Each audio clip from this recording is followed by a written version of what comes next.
Nice little breeze coming through. Yeah, and if if you want to share some water, even though you have your own, that looks a lot colder than the glass that I have. If you want to share my glass of water, feel free. You have ice cubes in there. I had ice cubes in there. They are since melted, but that's just the nature of my hot breath, I guess. This is the dedication that we have to everyone, though. Yeah. Push through the pain. That's true. I'm willing to share it with you. Yes. Thank you. Appreciate that. Throwing it out there. Yeah. I don't care about mononucleosis or whatever it is. Yeah. You just see me take it and I start dumping it in there. Everybody went to school with a kid who got mono and was gone for a month. I didn't, but it happened a couple times when I was at Ferris. Oh. Yeah. We had some players that got mono. It's late bloomer mononucleosis. Yeah. It's I never knew anything about it until it happened, and then you get kind of the deets on it, and then anyone that comes up and tells you something's going on, it's like, oh, that sounds like mono. Yeah. The kissing disease, as they call it. Yes. Way better than syphilis or gonorrhea. Yeah, that's the next step. Syphilis is like advanced mononucleosis. Yeah. The college course in high school. If it was like an evolution in Pokemon, that would be like stage 2. Stage 3 would be AIDS. Yeah. I feel like. Yep.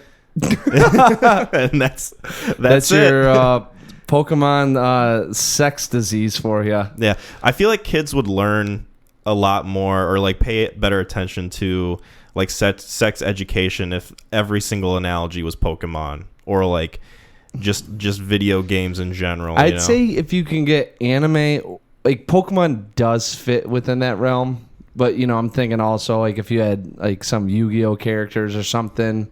Yeah. Instead of playing my Blue Eyes White Cena, I play my my Trojan Bearskin. Yes. Yeah. And that would have a weird evolution too, I feel like different kinds of condoms are worth more than others, kind of like a trading card. HP points. Yeah. HP points. Different sorts of attacks. Risk of getting pregnant. Yeah. Just all sorts of different stats that you put in a card form, or you could do just your typical 52 playing deck. I'm sure that there's 52 types of cards you could throw in there. Yeah. All within, I'm guessing, I don't know what one would be the bad one. Yeah. Clubs, maybe. Maybe. It's like you get like a booster pack or like a card pack. Yeah. That you have a chance of getting a rare one, oh wow, the Magnum condom, that's worth at least like $46. Yeah. Yeah. Hieroglyphic. Yeah. You get the ribbed for her pleasure one. And Yeah, but then you got to have like your basic ones that are just like in every pack. Those are the commons. Yeah, that's what I'm saying. Yeah. Don't even get me started on the flavored ones. Yeah. I think that's a good spot to intro into. Yeah, let's do it. I can't do that, Dave. Yeah. Iconic line from Stanley Bathtub Kubrick, 2001: A Space Odyssey. Mm-hmm. I'm Kyle, by the way. And I'm Mac. We got some films to talk about. Yes, we do. Some very space-centric material. Yes. But I also got some news things that I want to touch on. Let's go. Let's hear them. Have you seen Elemental, the Pixar movie that came out? Like the whole movie or know about it? You just know about it. Know about it, yes. Yeah. So there's this video that's been going around that was posted on the official Elemental trailer or the Twitter for Disney's Elemental. They like reposted a video or something, and it's this very obviously fake movie theater audience reaction to their movie. Like this character, I forget his name, but he's like a little dirt looking guy, and he Claude. They're like, oh man, when Claude hits the screen, everybody goes nuts. And in the video, it's like this kind of purposefully shittily shot like phone video of the screen playing the movie Elemental, and that scene comes up, and everybody, when Claude comes on screen, they're like, oh my god, it's fucking Claude. Like it's all 9 and 10-year-olds screaming that. Yeah, it's like when certain actors appear in Spider-Man No Way Home and people lose their shit. It's like that type of video. But it's obviously like very fake and heavily heavily edited. They CGI'd an exaggerated audience. Yeah, like you don't see anybody, you just see the screen and like the kind of shakiness of the camera, but because it's super dark, but you like supposedly air quotes hear the audience reacting to it, and it's super fucking exaggerated. Like nobody would ever cheer for a character that they don't know or like have no idea about like previously or aren't fans of already. It's so fucking weird. I will say maybe like for an older audience, for the younger kids possibly, but it's still a weird guerrilla marketing campaign. Yeah, they're trying to capitalize off of that type of video. I don't know if you've ever watched those, but like the audience reacts to the horror movie? Avengers Endgame when Thor appears or whatever. Like that. Is this type like of a shit. viral meme sort of thing that they're going with? Kind of, maybe. I don't know how much of it is a meme though, because a lot of it just feels like they're just trying to replicate that sort of video. Thinking of like a Vine inspiration, like Maybe. your 5-second video that has like a certain thing going on in it. That Yeah. I don't know. I have no idea. The only ones that I ever see are the horror movie ones. Yeah, I don't know. I'll send it to you after we get done. Okay. Just so you can experience it, or maybe I'll just show you and get your reaction. Yeah, live. we could do that either or. Yeah. But I just wanted to bring that up just because it feels so desperate because Elemental is not making a whole lot of money at the box office. It's Pixar, right? Yeah. Okay. They on this one specifically, it feels like they doubled down, and they typically don't. But I don't know if they're running out of sort of a vision up there, at least with their storytelling. Like, what do you mean double down? Elemental feels a lot like the other one that came out, Inside Out. Yeah. Yeah. It's Soul. A lot of the Pixar movies that have come out recently are just they're being kind of memed on for this, but yeah, like anthropomorphic blobs that are colorful and talk to each other. Yeah, I don't. Well, maybe it's where we're going at with it as a society. Not saying it's right or wrong. You know, you try to relate to the market that you're identifying with. So maybe with, they looked at Finding Nemo. They're like, we have too many, the she's and he's in there. Oh. And now they're kind of going with just like a very wide range demographic that they can target for kids at that age, so that they're not identifying. Yeah, I don't know. That could be it. That's conspiracy theory Mac for you. That's tinfoil hat Mac going there. Well, I'm just saying, like, if you have to think, there's a reason why, and I don't know any other reason why besides like that. I think, me personally, it has to do a lot with the success of movies like Inside Out or other movies like it, where the animation style is very similar. A lot of the characters look very similar with that sort of colorful, blobby animation type that they have going on there. They've had success throughout. Like, it's not like they had like, oh man, we came out with 6 movies and finally the 7th one hit. Like, every one that they've done's been. I know, and that's where I'm conflicted, because they've had success with movies that have like a slightly different art style or slightly different character designs, like Toy Story. They're all toys, or Up are like real human beings being depicted, or even like the part of Soul that is involved in the real world. Like they've had success with movies that are ingrained in like a different type of aesthetic, kind of, even though like the animation style and quality is very similar. But right.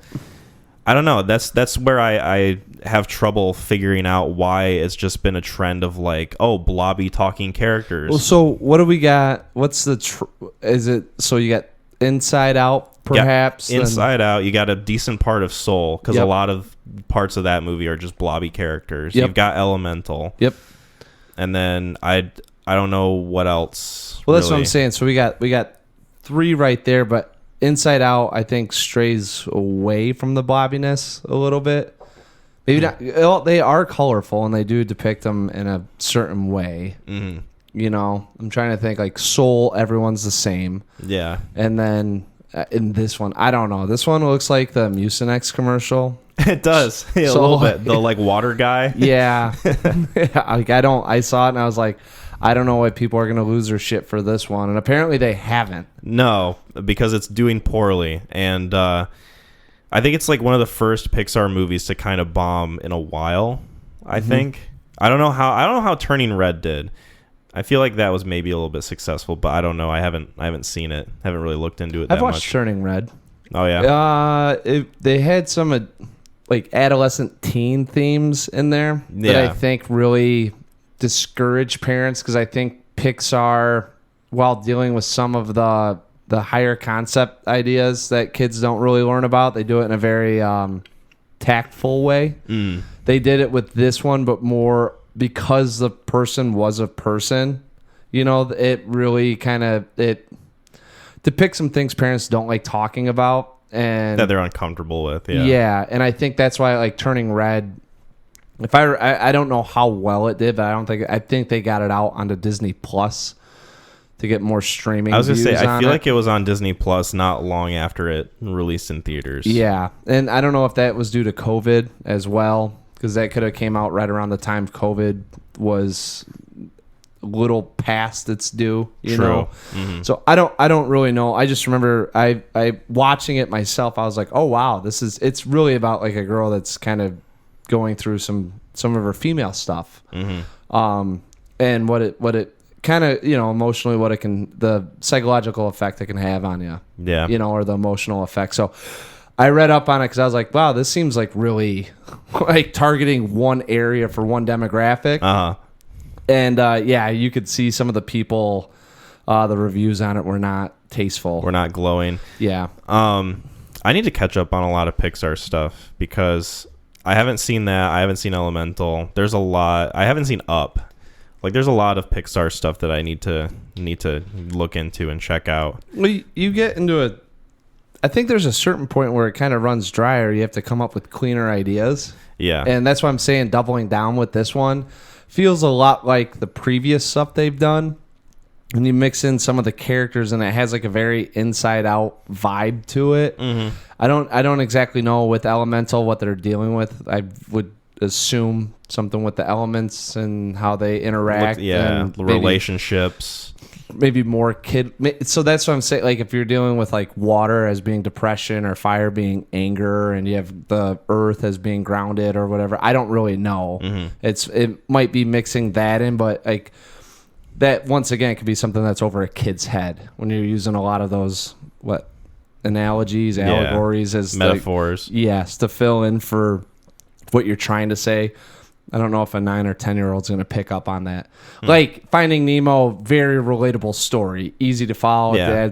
Dad loses his son. Loves his son's going to do whatever it takes to get his son back. Yeah. You know, so you don't have to deal with some of that stuff of like, oh, look at that. You see the fire? That's how you feel like when you're kind of upset with me. Like, I don't know if a 9-year-old's going to be like, oh, wow. Well, I have the brain of a 9-year-old, so when I watch it, I guess I'll let you know. I was about to say, I'm curious about it. I saw this one, and I just kind of was like, bleh. But, you know, I did the same thing with Soul, I want to say. I saw Soul, and I was like, I don't know what I'm going to get out of this. And, you know, that one was pretty good. I liked Soul. I'd like to check it out again, just to really cement my feelings on it, because it's been a while. Speaking of movies losing money. Yeah. The Flash. Oh, I've wanted to take Preston to see this so bad, and even he was like, I'm good. Really? Yeah. Okay, so did you ever end up checking it out? No, I didn't. I'm still... I think it's like getting decent ratings, and it's hard to... I see a bunch of memes on DC fans with it. I watched it. I did watch it. Okay. Yeah. The reason I bring it up is because it stands to lose $200 million at the box office. $200 million? It's bombing really hard. $200 million? Yeah. Dude, DC's just got to fucking call it. I mean, with James Gunn at the helm, I guess they kind of are, kind of aren't. I don't know. But... Did he have any sort of ties in with this one? No. Okay. No, it doesn't feel like James Gunn had anything to do with this movie. It's super messy. Yeah. And... It's not like the worst movie I've ever seen, but it's not good. Ever seen. Yeah. We're branching out of the DC universe just into any movie ever made. Yeah. Wow.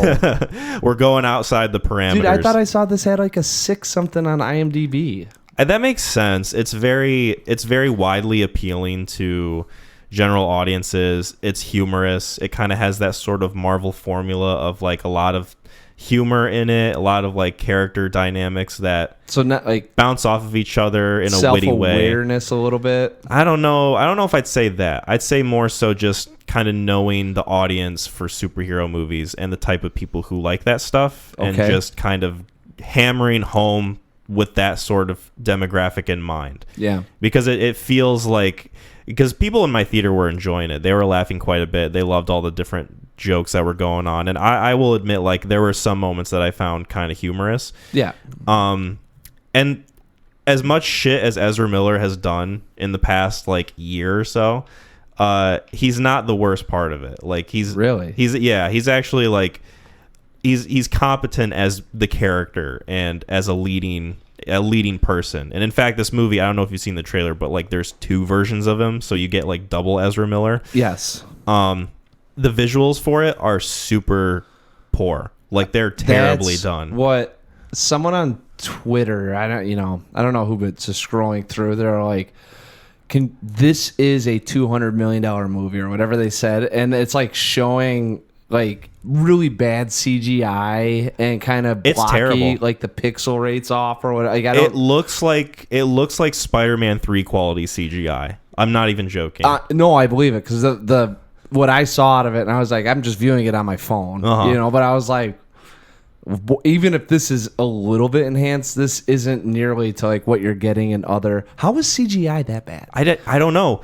because the director of it, Andy Muschietti, who directed the 2 newest It movies, by the way. Oh, now I know.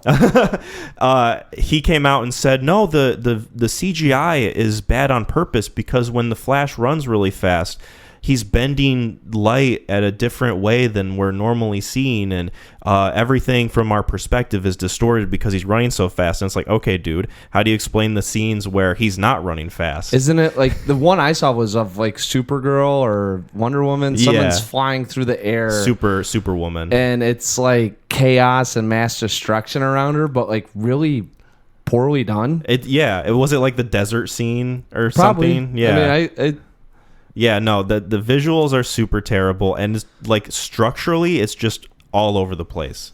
Like, it's just super fucking messy. Yeah. And ends in a very, like, almost, like, too goofy, anticlimactic way. And I feel like maybe that's the perfect end to, like, Zack Snyder's run of DC movies and, like, that whole thing. Yeah. But yeah, I don't know. It was not good. Well, hopefully we're going to give James a couple films before we call it. Yeah. I mean, give them a shot. They got to be making money somewhere for someone to still be like, listen, guys, we're okay. He cast, I think he cast his Superman recently for his version of Superman's movie. It's this guy named David Cornsweet. And the only reason I know that is because his name is very funny. Cornsweet? Yeah. Yeah. Mm-hmm. But, The Flash. If you ever see it, we can talk about it. But if you don't, I'm okay with not. Okay. Sounds like Black Adam. This is like a movie I think I'll wait till Max. Or if Preston wants to see it. I did have a funny thought. It doesn't sound like he does.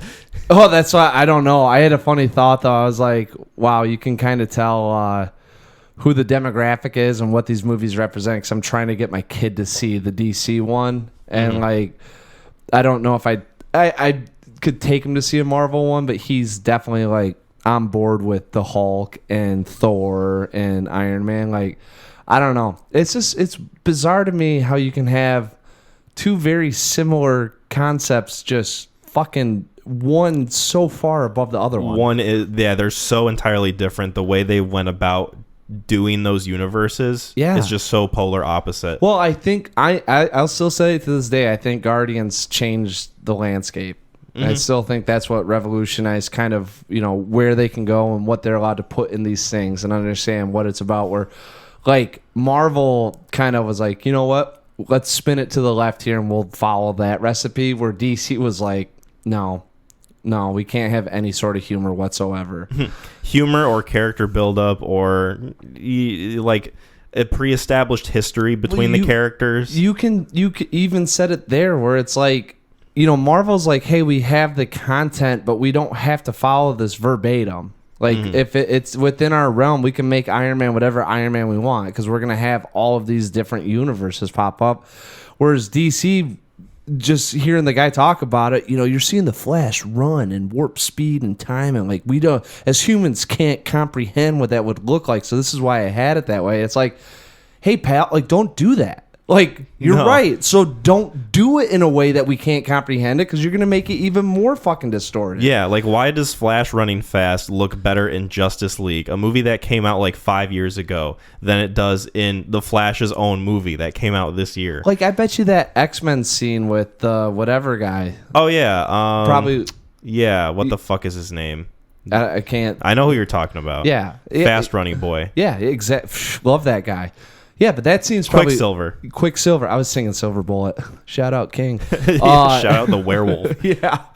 But I was like, that scene was tastefully done with, like, this is how fast this guy's going, and we'll show you how fast he's going. That's like one of the exemplary scenes of a character with that sort of power to exist. Like, people point to that scene and they go, this is how you do it. Yeah. For a character with this sort of power. Don't speed it up, slow it down, and then we can actually see in real time, how, like, what's happening while he's still moving. Yeah, don't make it look like a fucking bowling alley screen when you get a strike. Yeah. Yeah. Speaking of strike, I got one more news thing before we dive into the movies. I don't know why I said speaking of strike, because it really does not segue that great. Is there any letters in there? Maybe come up with a strike acronym. When you have a strike, I can't do an acronym. I'm not that smart. Okay. I'll do an analogy. Okay. You get struck out of a baseball game, and when you're out, you are out cold, knocked out, cold, dead, and Alan Arkin passed away. Yeah, I saw that. That's very... yeah. I've seen him in like a couple films. His filmography's probably lost on me. There's a couple notable ones for me. One being Little Miss Sunshine. That's probably the most prominent for me. That's the one that they even referenced when it said the star of, and they went with Little Miss. It actually threw me off for a second. I was like, who? I'm thinking of the wrong guy. And I was like, oh, because he was in Argo. I've seen him in Argo. Oh, yeah, I remember he was in that movie. Glengarry Glen Ross. I actually watched that recently. Glengarry Glen Ross? Probably like a few months ago, yeah. Nice. Yeah. Dude, I thought we quote that film all the time. I remember film. Sam referenced it when he was on here last. Yeah. We were talking about Al Pacino, I think. Yes. And, yeah, I'm glad I watched it because he's really good in that. Like, that movie is an actor's exercise routine. Like, it really is. Yeah. It's like... Not, and speaking of, because Alan Arkin's great in it, but every character in that one is really great, and it's almost like a playwright that hit the screen. I think it is. Yeah. Oh yeah. Well, I'm saying like the way that it was filmed and actually shot. Like they didn't do everything's in set. It's all long camera takes. It's all the actors, living in the moment. There isn't quick scenes. You don't have the over the shoulder conversations. It's There's a lot of genuine, probably like, I don't want to say improv, but like more so than what you get when it's like, all right, we're going to take here, good line. Like kind of ad lib sort of. Yeah, exactly. I this what actors really want is to live in the moment. And that film definitely feels that way. I mean, Baldwin is. Oh, yeah. Baldwin, I mean, shit, Kevin Spacey. Really good. Yeah, Jack really Lemmon's good. Awesome. Everyone's really good in it. Who's, what's the guy's name? He's like the friend of Alan Arkin in that movie. He's the other bald guy. His name's Ed something. Ed Harris? Yeah, Ed Harris. Yeah. Yeah. I often confuse those two. And it's funny because I was talking to my friend Lauren yesterday about Alan Arkin passing away because her favorite movie is Little Miss Sunshine. Right. And she said, at first I thought it was that other guy, like the bald guy. His name's like Ed or something. I'm like, I know who you're talking about, but I can't get the last name. But it's Ed Harris that I always mix him up with. Yeah. Yeah, tragic. It's rest in peace, Alan Arkin. Seriously, I mean, it's one of those kind of getting up to where some of the people that you watched, or you have some of your favorite films, and you recognize the character names are starting to go a little bit. Yeah. Well, especially because he was 89, so he was getting up there. Yeah. Not to say like it's not a sad thing, but he lived a full life. He did, and I'm sure he had some more great films. I'm sure I've seen more Alan Arkin films. Those are the two that just kind of stick out for me. I really like the way he talked too. Yeah. You know, He had a certain cadence about him. yes. Speaking of cadence, a lot of the characters in Wes Anderson's movies have a very similar cadence. Oh, And we're going to get into it with Asteroid City. Do you want me to do this, or do you want to do this? I'll let you have Asteroid City. Okay. So, should have probably got ready for that. It's okay. all right. Well, you never know until you get on here. It's kind of, Yeah, we're kind of just shooting from the hip, Yeah, always shooting from the hip. So this should be, spelled asteroid wrong. Asteroid. Nope, never mind. 2 S's. No, That's the porn parody. It's the ER. Oh, yeah, I know. Yeah. I'm always tempted to do the same thing, like asteroid, Yeah. Is it asteroid? Asteroid. So do we, as like Michiganders, just skip the E? I think we do. Okay. I just say asteroid. There's someone like when you talk about Toronto, they always go Toronto. Yeah, you take there's no second T. Yeah. So, or Wednesday. Wednesday. Yeah, that's how I remember to spell it, because I always just pronounce it like there's no E in there. Wednesday. Yeah, like the ends before the Like Wednesday. Like there might as well be a Z in there. Wednesday. Yes. Yeah. So Asteroid City, starring, directed Everyone. Seriously, dude, this is I don't. Wes Anderson's like getting up there with frickin' Nolan. No, I mean Nolan gets some prominent characters, but normally keeps it within like 4 or 5. And it's not. We just talked about him last time. The guy that directed Ocean's 11. It's Soderbergh. Yeah, Soderbergh. Soderbergh always has those ensemble casts, and he gets everyone in there. And I just. All right, let me do this, and then we can get into like how he got everyone in there. Yes. I don't really know how he did it. It's just marveling. Directed by Wes Anderson, starring Jason Schwartzman as Augie Steinbeck and Jones Hall, the secondary character he played. Jones Hall. Scarlett Johansson as Midge Campbell. Midge Campbell. Oh, yeah, Midge Campbell. Oh. Midge Campbell. Tom Hanks as Stanley Zach, Jeffrey Wright as General Gibson, Bryan Cranston, who we've not seen in a while, which was a delight, as the host, Edward Norton as Conrad Earp, and then you get into some of the lesser known characters or some of the smaller parts with the kids. Leif Schreiber's in there as J.J. Kellogg, and I really liked Montana, Rupert Friend. Oh yeah, yeah.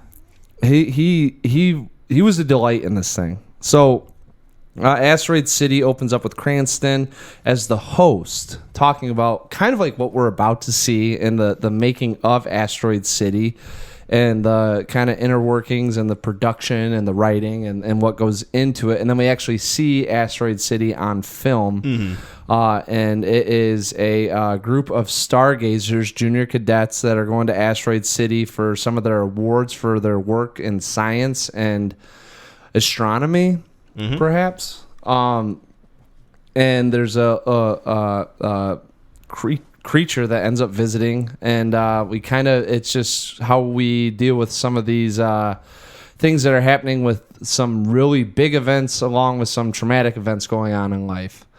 So that's about what I got for it. The big overarching juxtaposed with the small and personal.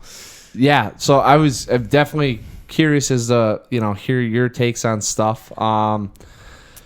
Okay, well, we'll just get into it then. I feel the same way in terms of like my opinion of this movie. I feel the same way I do about it that I did The French Dispatch. Okay.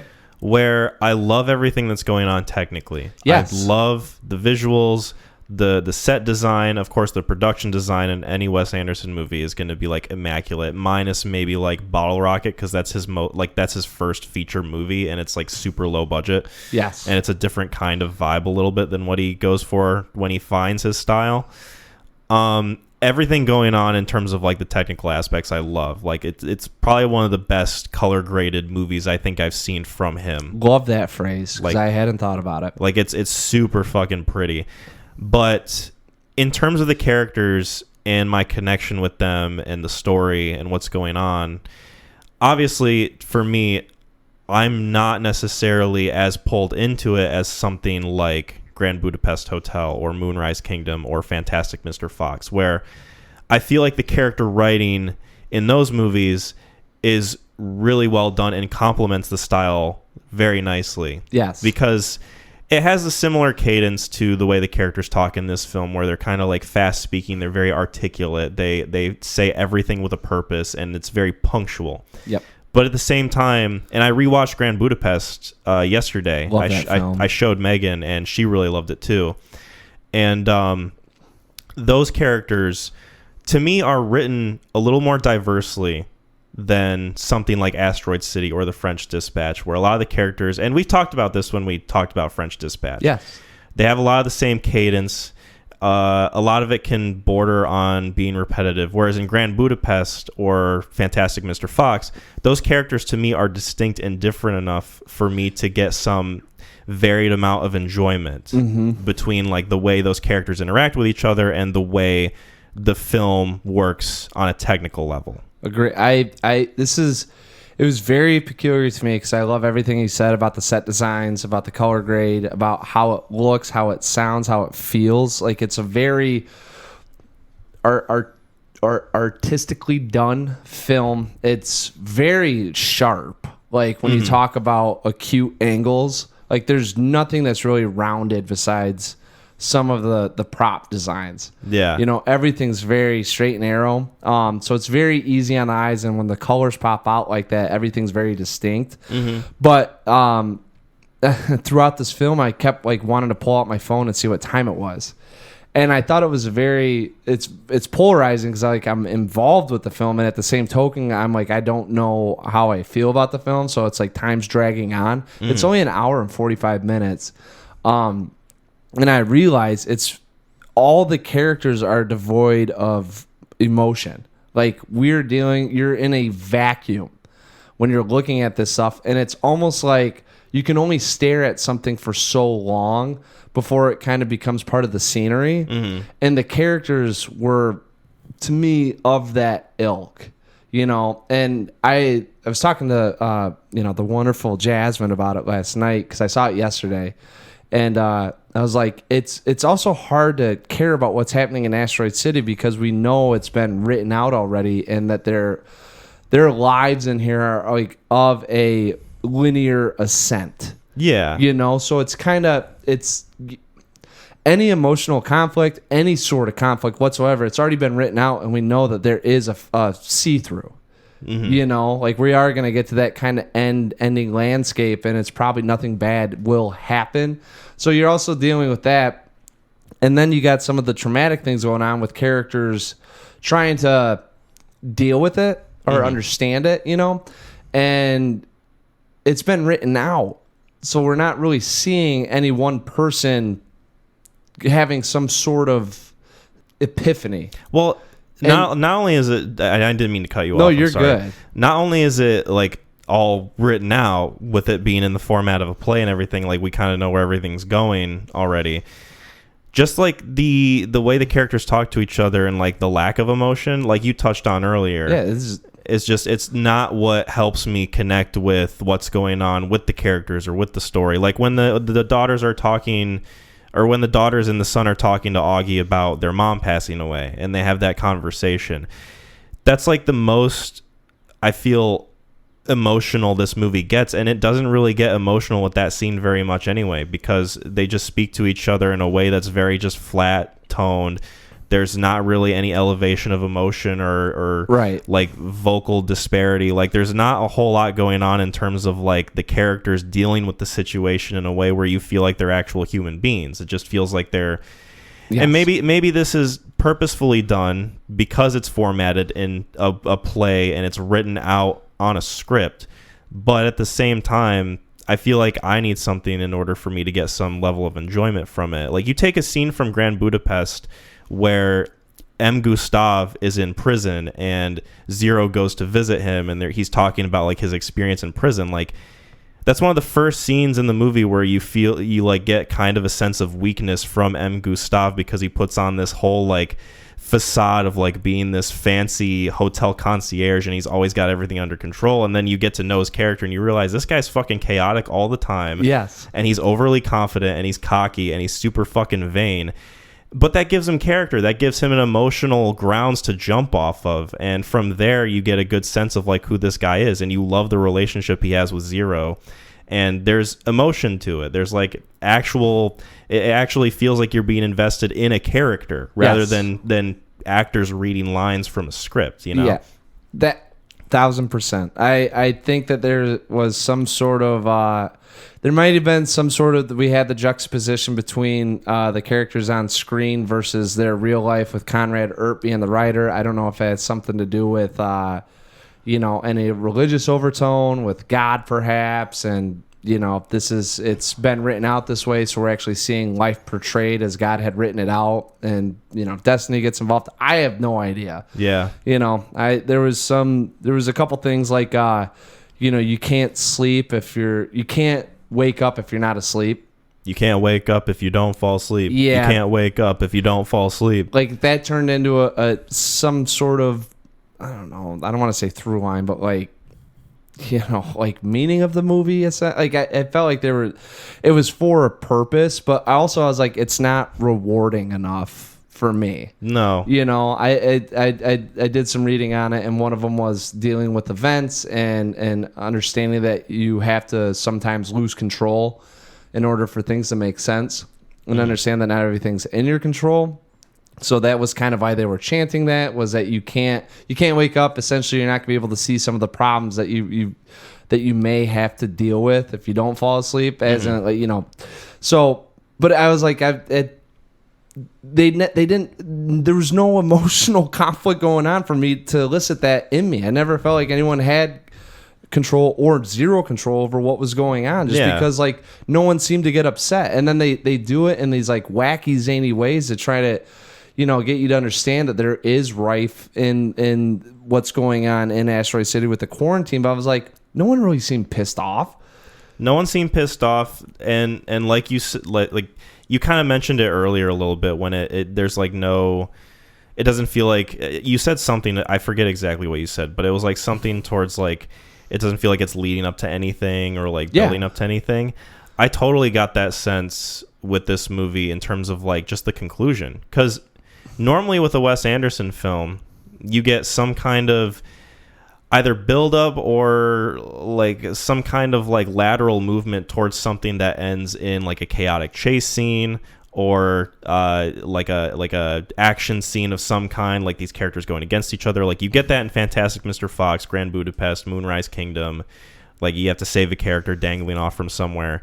Like it's fun in that way because it feels like it's earned. And then you get this movie, you get like the quick scene of them all going chaotic when they're told that they have to stay in quarantine a second time. And then after that, it stops after like a minute, and then you don't get much of anything after that. And the conclusion of the movie just felt like really anticlimactic. Yeah.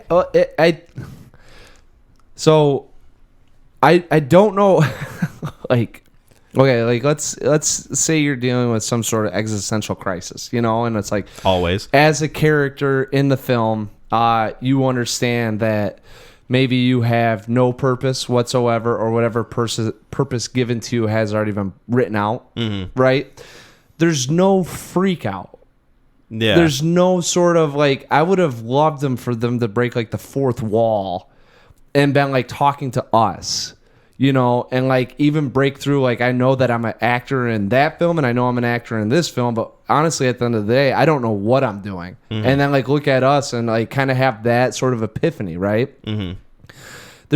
You're dealing with these things and these complex ideas that these people may or may not understand, but there's no like freak out.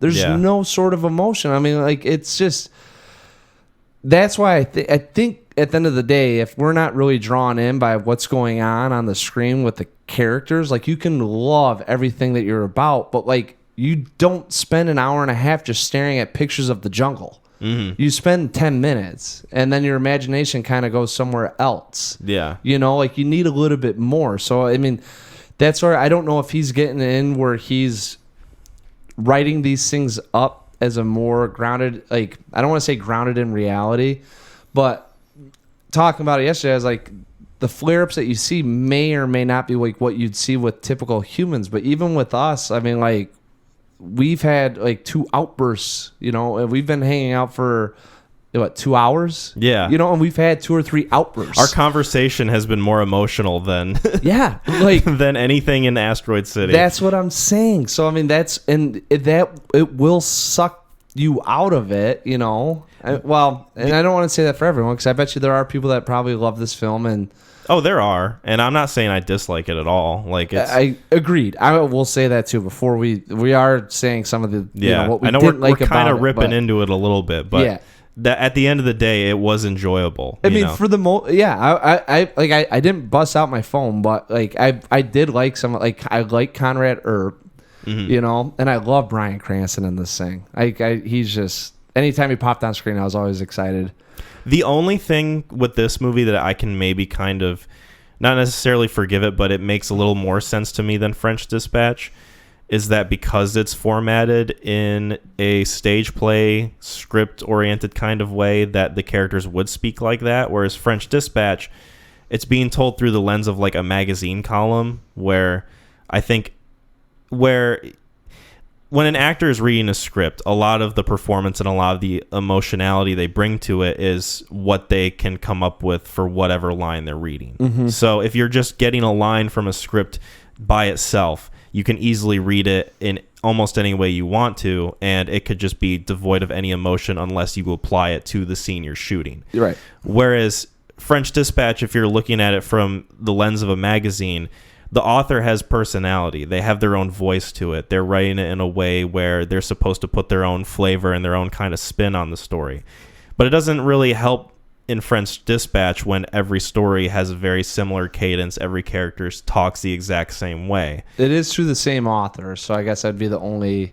Right? Didn't they... Bill Murray was kind of the one that... Bill Murray was the head editor, but there were 3 different... Yeah. There are 3 different authors for each story. Right. And you get a little bit of it with the narration, because I think they narrate each separate story to some degree. Like, I know Jeffrey Rush narrated the last, like, chef part of it. Jeffrey Wright? Jeffrey Wright. Yeah. Who's Jeffrey Rush? Jeffrey Rush is Pirates of the Caribbean. That's right. No, that's Rush. Oh. No, that's wrong. Yeah. But you know what I mean? Like, yes. I can see it make a little more sense in Asteroid City.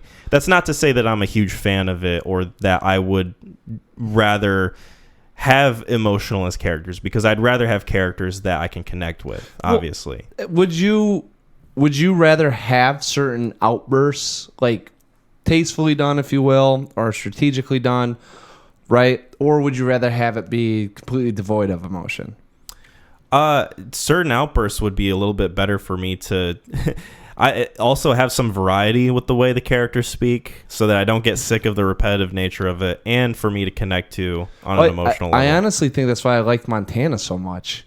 Yeah, because he was the only one that was unique to me. Mm-hmm. You know, and the way he came in, and he delivered lines, but he had like his cowboy Texas accent, I guess. Oh, I'm sorry, ma'am. Yeah, but like the other scene that I thought was really funny that like stuck out with me was Tom Hanks talking with Jason Schwartzman, and Hanks is going on about how he didn't love him, but he would do anything for his daughters, so blah blah blah blah blah, and Schwartzman hits him with something, and then Hanks like wants to strangle him. Yeah, he goes like, yeah. I laughed out. I was like, oh wow, there we go. That caught me off guard, just because it's like one of the few times where a character actually has emotion in a scene. That's why I laughed. I was like, if they would have had a little bit more of that. That's what you get with Grand Budapest. That's what you get with Fantastic Mr. Fox. You get these moments where the characters kind of step outside of themselves, and they go like, I'm gonna act really fucking weird right now.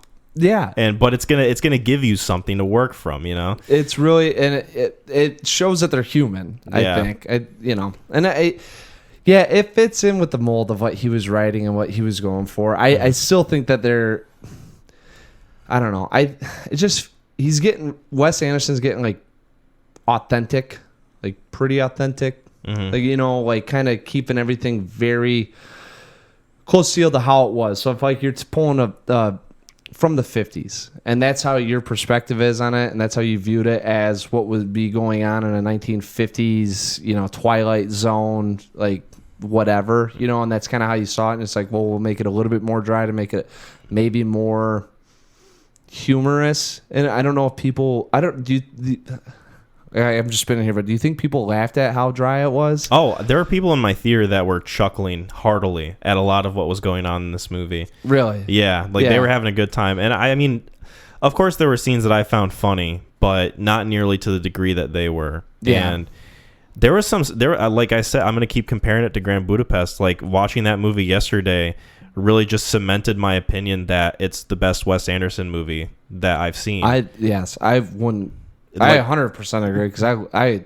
it's like the only Wes Anderson film I own. Just in terms of like the humor too, because it's just super funny. Like the way that Ralph Fiennes performs that character and how he bounces off other characters. He's such a clod, but he also has a very friends that have like a lot of money, but they aren't as smart as what they're portraying. Mm-hmm. So that's always the vibe I got from him. Yeah, was that he's always way in over his head, but he's keeping afloat, and he has such a fucking self-confidence about himself that he doesn't even recognize, you know. He's just a big fucking goofball that doesn't think he's a goofball at all. And Zero does a great job of being the grounded the grounded sidekick that like allows you to see how drastically different, you know, he is from everyone else. And Wes Anderson can have characters that have that same cadence because Zero could totally fit into the world of Asteroid City because every character acts like he does in Grand Budapest Hotel. The only difference is he has a different personality to bounce off of. Yeah. And it feels like that kind of character writing is more warranted in Grand Budapest for his character than it is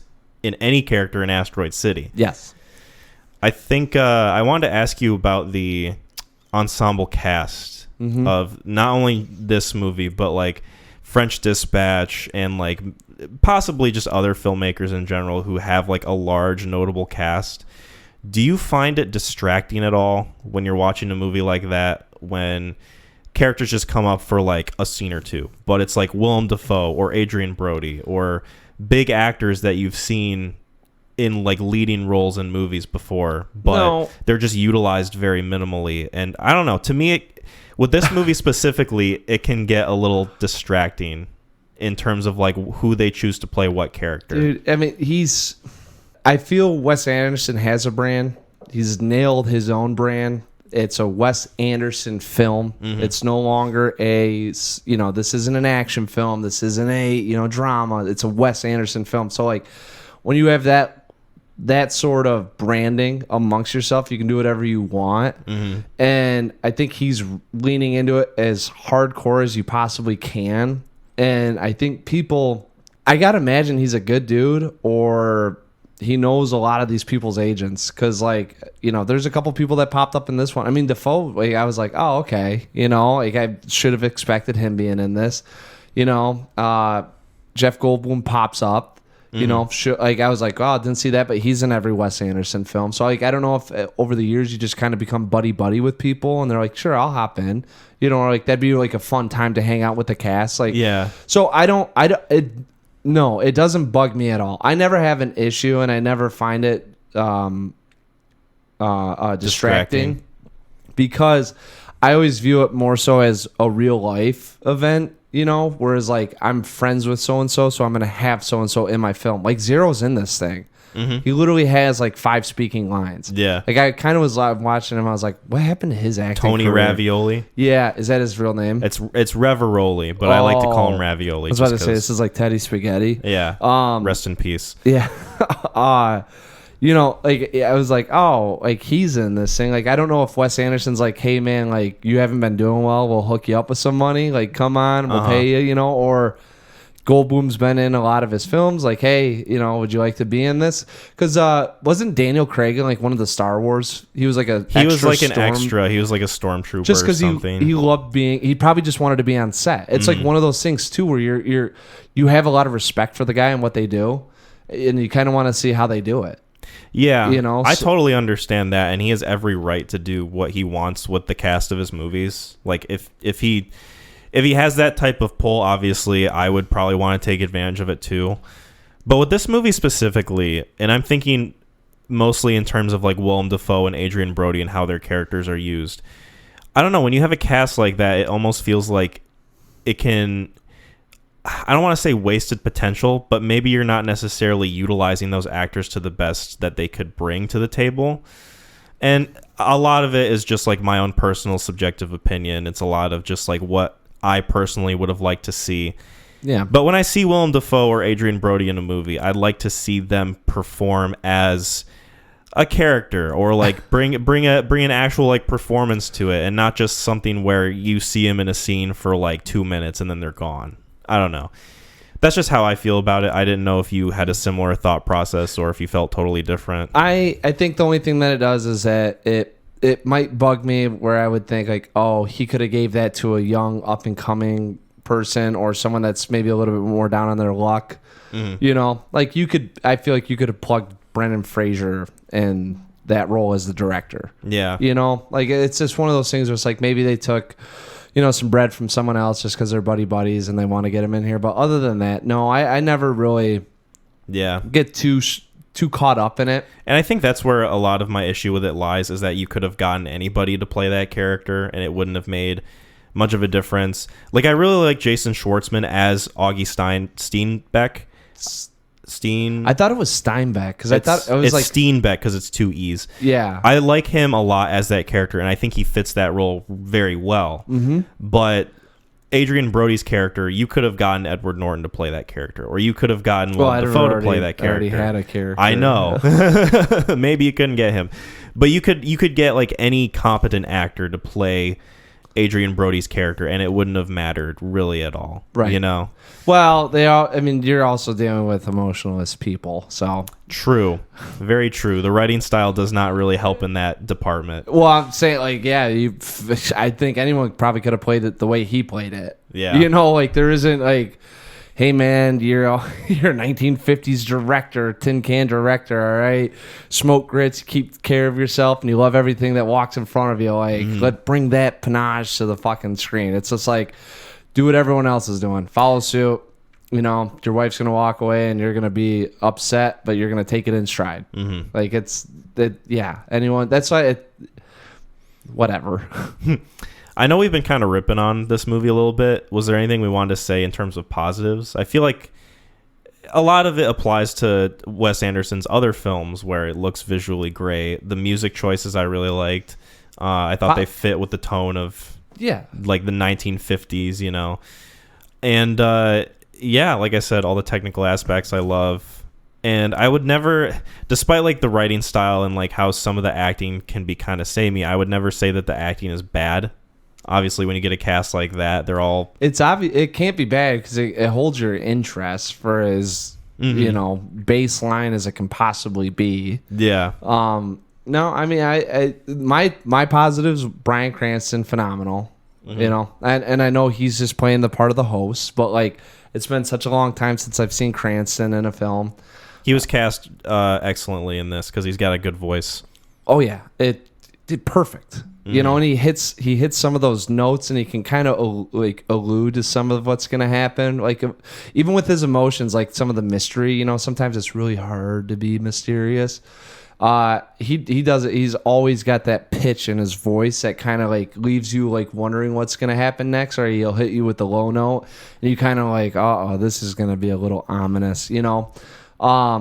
Rupert Friend. Montana. Yeah. I absolutely loved him. Anytime that dude came on screen, he always had like the really wacky and zany 1950s kind of like one-liners, Mm-hmm. But he had that twang about him that was fun, and like anytime he stepped in to talk, like never self-assured, but never like cocky. Yeah. You know? So I always loved like when he came in and he was talking about the aliens and he's calming down the kids about it and he goes off on this little tangent and it's never like, hey, we're gonna, we're saying F you to all these aliens and we'll take these suckers down. It's like, know what? You can just trust that the government's going to take care of you and that, we've never lost a war. Right. Like, I loved, like, it was just, like, it was just like, hey, like, don't worry about it. And then when that kid, I couldn't believe they had a kid smoking a cigarette. Yeah. Like, I was like, whoa, that kind of tells you where we're at. I know. I like Tom Hanks quite a bit. He was good too. I don't think anyone was like bad. And that's what I'm saying, yeah. I don't think anyone was miscast. Mm-hmm. I don't think that there was any point where I kind of would look and say, oh, you could have got that person or that person could have been in here. Now, granted, like I said, I mean, it's all pretty close to baseline. So, I mean. They should have switched Steve Carell and Scarlett Johansson's roles. That would have been interesting. Yeah. Steve Carell sitting there in the tub.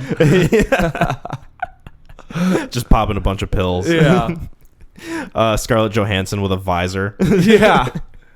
Yeah, he was pretty fun too, and the whole land gig kept like becoming more and more humorous to me. Yeah. Like it turned into, it was like, yeah, you can buy property, and then it was you can buy property to have stock in property, and then it turned into you're pretty much buying your own billboard as a marketing campaign when the thousands of people start showing up. Like it probably your the 1950s Ponzi scheme is what he was running. Right.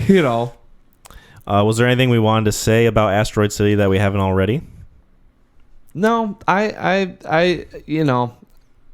like I said, I enjoyed it. And I like what we're kind of. I think for me, what I'm razzing on is a little bit more upset that this movie had a little bit more potential as I saw it. Now, granted, I'm not a filmmaker. I'm just a guy sitting on a microphone. So that's why it was a little bit infuriating to me. Is just that it was so fucking close. And just to kind of miss out on some of the juiciness that was there with some of the conflict that was going on that they just brushed past, it felt like.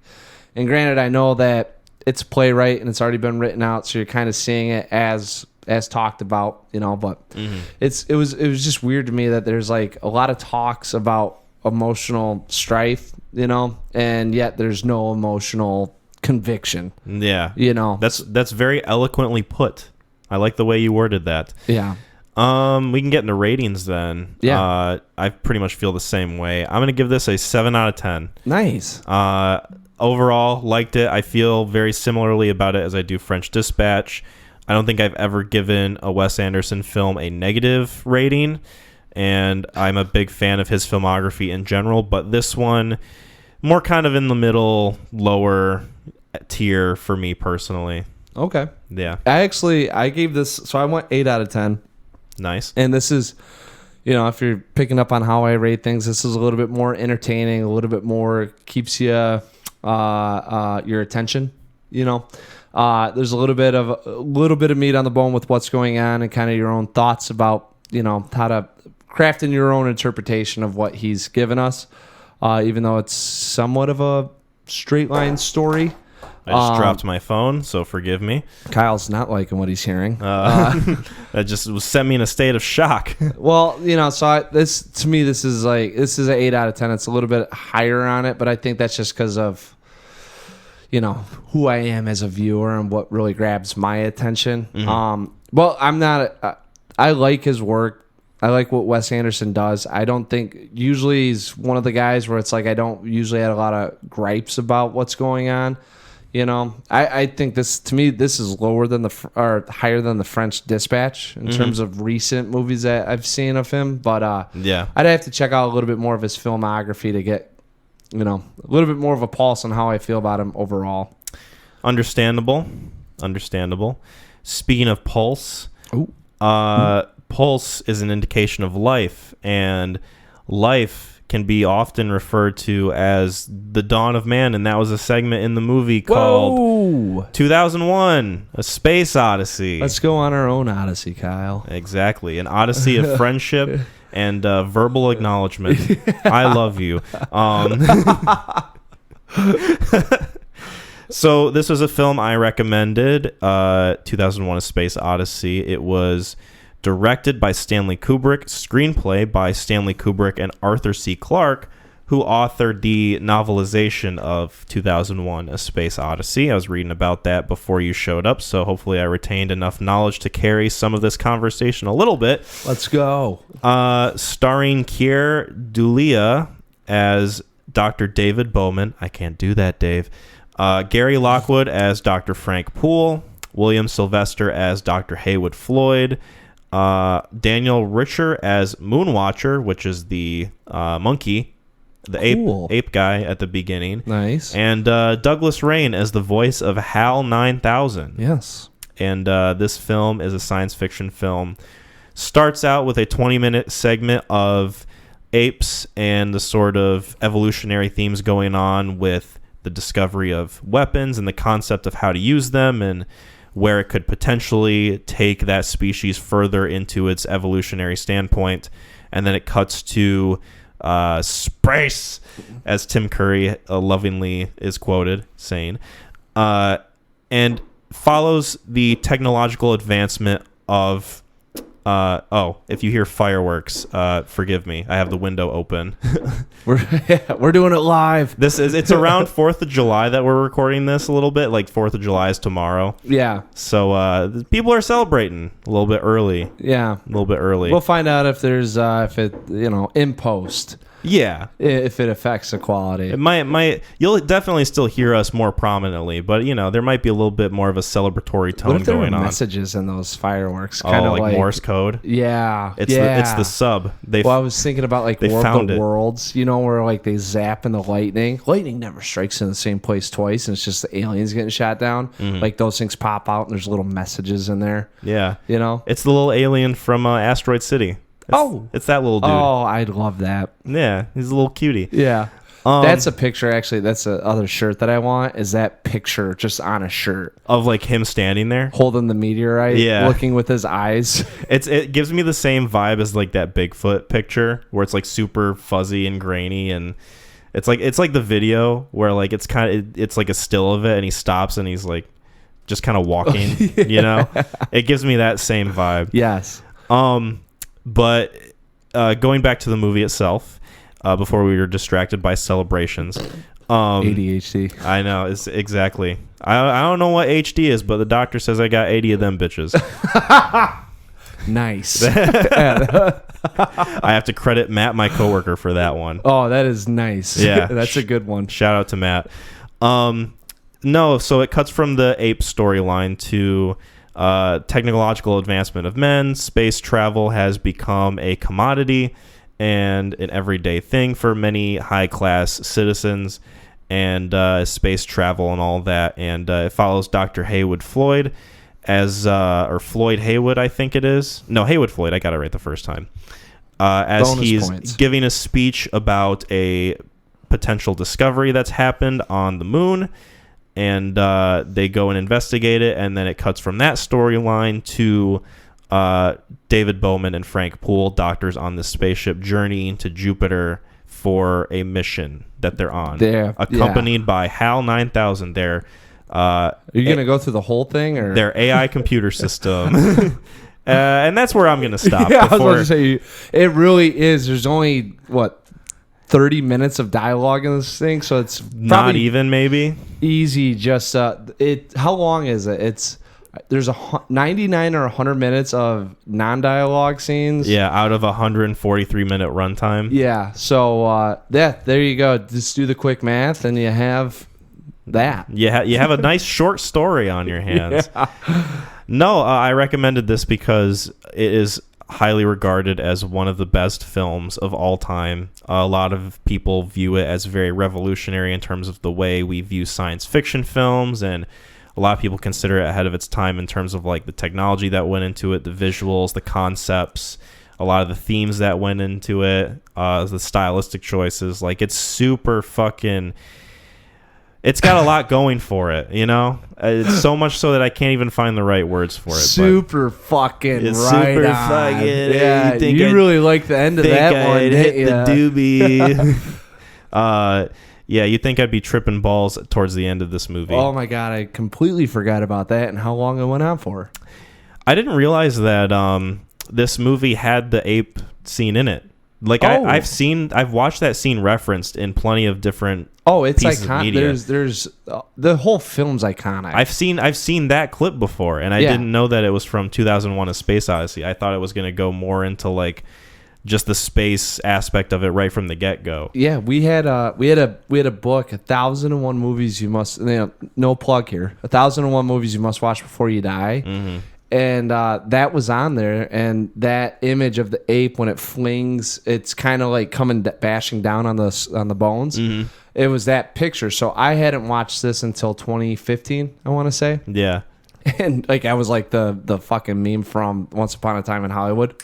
Oh yeah, where he's pointing. Leo pointing at it. Yeah, that was me when that popped up, and I was like, "Oh, great!" Like that happened within the first 5 minutes of this film. Well, probably it wasn't 5. I think I audibly said to myself, like, "Oh wait, this is in this movie." Yeah, I didn't know that. That's cool. Yeah, there's a bunch of there's probably a couple things that you see in here and things that depending on what you do with life that you don't see, like the Stargate scene. So, yeah, yeah. So what initial thoughts? I mean, you got 2 hours and 43 minutes, 23 minutes of. Where do you begin with a movie like this? Very tough. Dawn of Man. There's so much going for it, and there's not a lot going on in terms of. Yeah. I shouldn't say that. I want to preface by saying like I really like this movie, and I think that visually it's stunning, way ahead of its time. Like you said in the last episode, you can tell it's an older film from the 1960s, but it introduces a lot of cinematography and visual style that was really ahead of its time. Yes. Like super fucking well done. I love how it's put together and how it does tell a visual narrative in a way. Like you said, a lot of the dialogue is used sparingly. There's not a lot in terms of like characters or things being said or like you being spoon-fed any information. A lot of it is just what you take in from a visual standpoint and from an audio standpoint, because the music is very iconic too. In the way that it's used, especially in the Stargate scene. But in terms of like how I feel about it as a movie, it is one of those things where like when I watch a movie, I do like to have some sort of emotional connectivity with the characters or the story or whatever else is going on. And I did have that to some degree. Like I definitely did have that through the visuals and everything going on screen. But in terms of like the characters and everything like that, you're not going to find many of that or much of that in this movie. There's no crossover or carry on. Maybe besides Dr. Dave.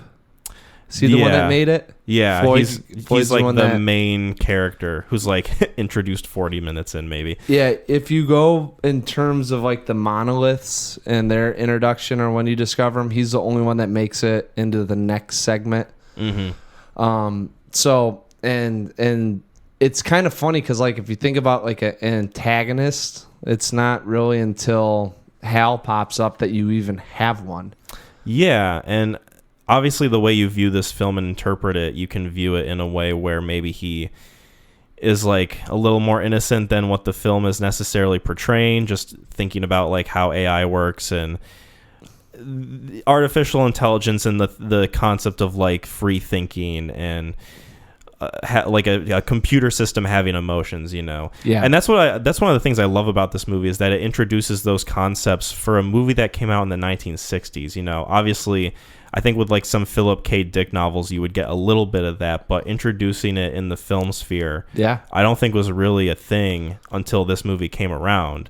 I could be wrong. I don't know if... No, I think you probably have back at that time, and this is only speculation because I'm not smart and I haven't read up on this. I read a little bit about it. Yeah. Well, I'm not saying this, but I'm saying like if you're talking science fiction, you might have had maybe a little bit of thought process with AI Like, I gotta imagine that was around of the time. But like science fiction, when it delved into space, it was kind of like colonizing space, or it was dealing with extraterrestrial beings, and maybe not necessarily looking at a higher power or how space and time are kind of interwoven together. And you're dealing with like AI, which was probably a very foreign concept of the time. Like, obviously there were computers about. I mean, NASA was taking off. I think after this film, they did land on the moon, if I remember right. I think this came before the lunar landing, which is insane. Yeah, but I mean, like, like I'm saying, like you still had computers, the ability to process vast amounts of information within seconds. And it's just interesting to me that you kind of take that next step of, well, can they process emotions? So then you get a little bit more into the religious aspect of it that everyone's kind of falls into of, are we free or are we of destiny? I mean, do we really have? And it ties a lot of some bigger concepts, higher themes together. Some like sort of self-fulfilling prophecy stuff going on with the way the storyline between Hal and the Frank and Dave play out. Yeah. Because the only reason that they're hesitant of Hal is because he's showing signs of faulty. And it's mentioned to them from another like spaceship that they're having issues with their Hal system. So then they discuss a way to maybe like circumvent Hal or to like shut him down because he's showing signs of having fault. And then because Hal is reading their lips, he gathers what they're going to do. And so he ultimately, like I said, it's a self-fulfilling prophecy. He ultimately proves them right by being a menace and an antagonistic figure towards them. Like, he purposefully kills one of the astronauts, essentially. And then, oh, yeah, that's right, because there's the ones in the hibernation. Yeah. I almost forgot about those. So yeah, he kills 4 astronauts, and then he almost kills Dave. Pretty damn close. And then Dave shuts him down.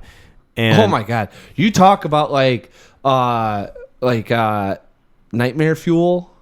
When he's being shut down and his voice goes real slow. Not even that, Dave. I'm losing my memory. I'm afraid. Yeah. I'm afraid. I'm losing my memory. I'm afraid. Yeah, like just sitting there talking as he's like, God, I fucking keep going. Yeah, I know. Like, dude, it's like, it'd literally be like if you're in war and you stabbed an enemy and it's like you're accepting death in front of me. And it's like the guy's just praying to his mom and praying to, Jesus, and like fucking All Quiet on the Western Front. That's exactly what I was thinking. That scene in the pit. Yeah. Yeah. And he's just sitting there, and it's just like, I'm not ready for this. I'm not ready for this. I don't want to die. Like, I'm losing my grasp on everything. I can feel it slowly fading, and you're just sitting there like, oh, okay. Yeah. Like, sorry, man. Yeah. But I mean, at the same time, he forced him into a corner. Like, there's not much else he can do. Yeah. I mean, Darwinism, Well, or however you want to view it. I mean, we're all viruses. I have to continue on. So, I mean, Darwinism ties into the sort of evolutionary storyline that's displayed at the beginning of the movie. Yeah, so and I could see that being a central theme purposefully put in there for sure. There was, and with the movie like this, I've always viewed it as sort of, I keep bringing up existentialism. Existentialism. What did I say? Existentialism? Yeah, extension. That's cordism. what I say about my omelet. That's okay. Nope. Moving on. I was trying to think of something with egg and fantastic. You have egg on your face right now, don't you? Oh, yeah. So I talked to my brother about this one too, and he gave me a little bit of a fascinating insight that he's read somewhere where if you look at kind of man turning over in the evolution of man and some religious timelines built in with where we were at with BC going into AD, and looking at the rebirth of Dave as the coming of maybe like an evil deity, So I kind of watching this one again. I was viewing it more so through the lens of, are the monoliths evil? Bringing on sort of chaos and destruction, but for us to figure out with our own doing. Because, like, I think I was talking to the beautiful Jasmine about this. Timelines, like in history, You know, it's one of those, it's a really, and that's where parallel universes always kind of come in to see like what way something would have gone. Now, obviously, everything that's happened in life has led us to this point, which I always find fascinating. But like, you're looking at this film, and if you view it in a maybe different lens of that weapon being used for evil and territory versus, you know, being used as sort of revolutionary and as what, you know, you can use with some of your tools, you know, or what you can use with weapons.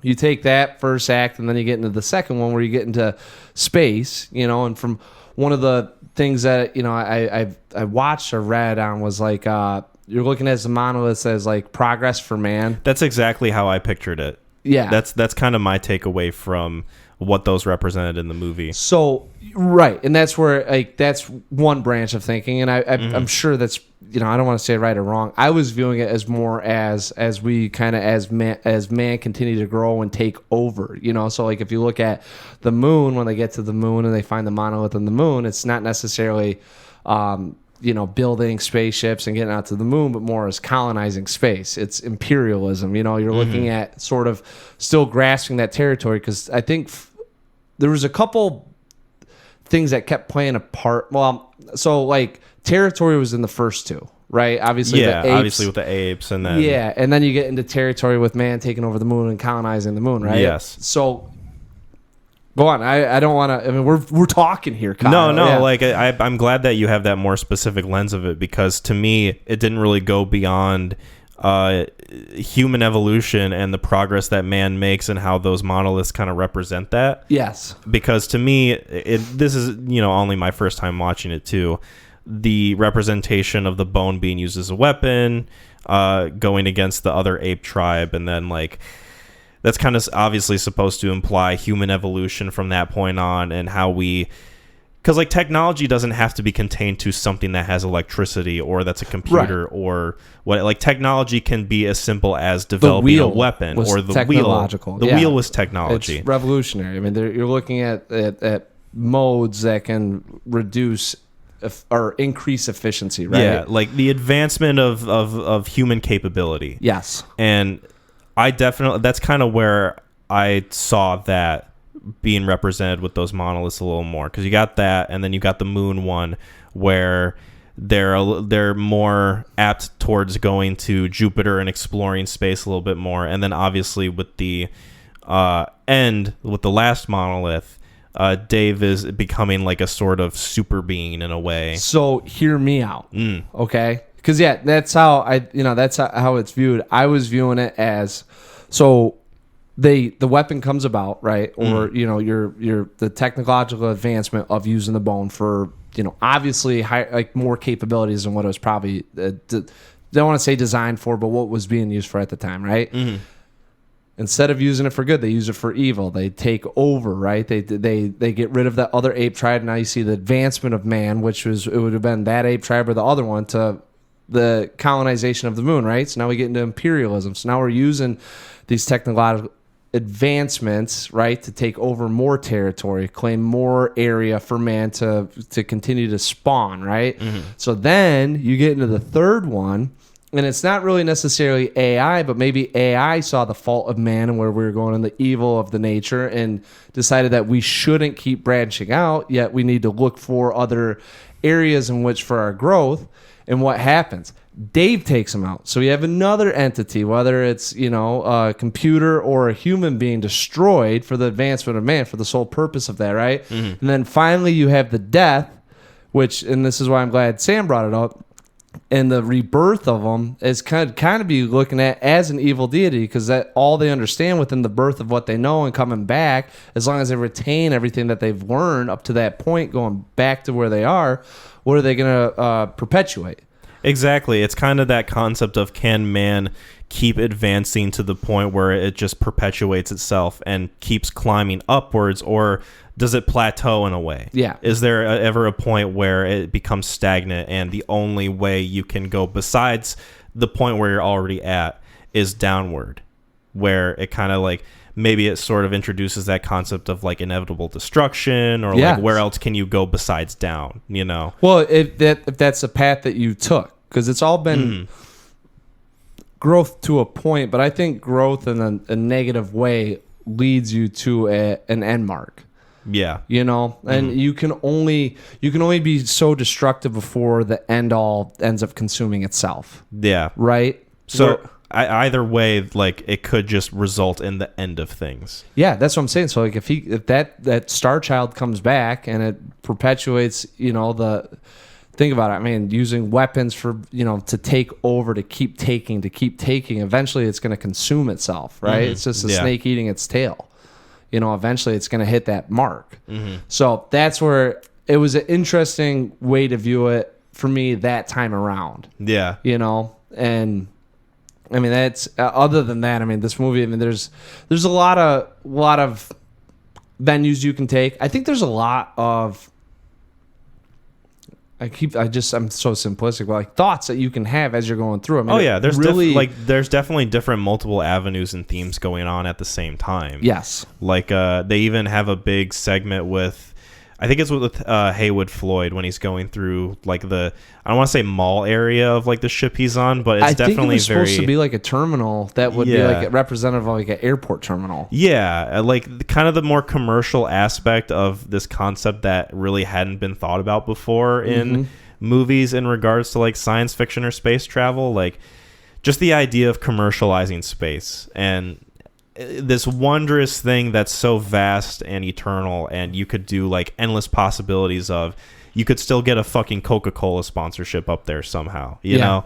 Like I just love the idea of that being in the movie because it makes so much sense to me, especially with the kind of commercial mindset that people coming out of the 50s had. You know, you see it represented in games like Fallout or other media like that, where like they retain that sort of nostalgic commercial sense where it's like, oh, check out this brand new refrigerator wiper. It's gonna wipe down your refrigerator shelves. It'll be hands free all the time. Like that sort of sense of commercialism being carried in this movie, I'm a fan of. I really like it. In the second, so I'd say this is 4 acts. I mean, like you just kind of go by each monolith, right? And what they represent. Yeah, I mean, maybe the 5th act if you say at the Star Child scenes. They're definitely like points of reference for sure. Yeah, when it comes to the movie's own timeline. So was that your favorite? After we get the apes going to space and the commodity of space, I really like using. I wouldn't say that's my favorite. I just liked that it was in the movie. Yeah, I would say my favorite was probably the last part of the movie. Just with Star the whole, Child, like the Stargate stuff, like the whole psychedelic nature of it. And, yeah, dude, I'm fucking far out. Love that. Sorry. So it's funny too because MGM. By the way, MGM, they need to go back to their old logo. That thing was sick. Was that the one? That wasn't the lion roaring, was it? That it was a drawn out picture of a lion, but they used 2 different colors that they it's kind of coming back now to show a lion's head. Okay. But it was just a circle with the lion's head in there. It was like a blue and a yellow, you know, so you could see the lion. But it's not like a real. I don't know if I remember it too much. I was about to say, but it was an underscore MGM, and then it was a circle with a lion drawn in there. But it was like a lion, the mane, and then the face. And anyways, that was awesome. But they were losing money on this thing right when it came out because I guess so I think I read it cost $3 million to make, which nowadays is $12 million. Either that or it cost $12 million to make, and it would be whatever it was. But yeah, the budget I have at the ready is $10.5 million. So that's why I don't know if they adjusted for cost of inflation, like for whenever that post came out or that. But either way, yeah, I'm not sure. It was right away a huge commercial flop. And I guess what ended up bringing more people in is that they would do a bunch of LSD or smoke pot and go to watch the Stargate scene. I can imagine that would be a trend. Yeah, that would happen in that day. Like if TikTok existed back then, be like, "Whoa, dude, I'm at the movies. Check this out, Stanley Kubrick." Yeah, though that scene like in Vic's probably with any sort of high and like I can only imagine what it would be like to be on like psychedelics or something to go through that because it's pretty outstanding just being sober going through it. I was gonna say the whole time I was watching it, I was just wondering about the filmmaking of it. Like how they filmed it, and I could tell, like, to some degree they used liquids and everything. Like, the way it was kind of flying towards the screen, it looked like buckets of liquid being poured down and just, like, discolored in a way. Yeah.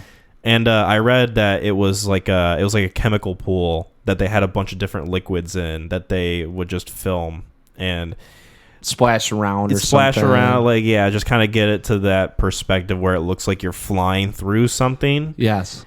And I didn't get that far into reading about it before you got here, before I could figure out exactly how they filmed it, but I knew it had to be like liquids of some kind. Right. And so that was really cool to learn that I was a little bit right in a way. Believe that. I was more so reading about the writing of it and Stanley Kubrick working with Arthur C. Clarke, and how this movie and the novelization of it, because I mean they pretty much kind of split the work a little bit amongst themselves, was being done at the same time, and that Arthur C. Clarke was contractually obligated to not publish any work in relation to 2001 in any way before the movie came out. So the movie came out first, and then the novelization of it came out, and it was originally going to be Stanley Kubrick was going to be credited as like a co-author of the book, because I guess they had like done different parts of each of the different versions of the story. But the main difference is Stanley Kubrick's film ended up being a lot more nonverbal, a lot more visually oriented. Not a whole lot in terms of like characters or narrative in any way. Yeah. I shouldn't say in any way, but it's very bare. And then Arthur C. Clarke's novel ended up being a little bit more of the opposite of that, where there's a clear narrative structure, there's clear characters and arcs going on, and there's a definite plot that you follow. And there's a lot more explanations as to what things mean in the novel versus what you get in the movie. And I didn't read up on what that was. I didn't read up on what they really elaborated on. I just read that that's included. In the novelization? Yes. Yeah. Yeah. I think I found that interesting. Arthur C. Clarke's done a couple things that kind of help out with grasping this film. So yeah, I didn't realize I knew that there was a novelization. I didn't realize it was at the same time. I thought he kind of money grabbed it. Yeah, but no, that's pretty cool to learn. No, they worked together on it quite a bit, and I don't think there was necessarily like a falling out, but I think they had some like tensions between each other. Yeah, Stanley Kubrick was like a fucking. He had to have some sort of autism.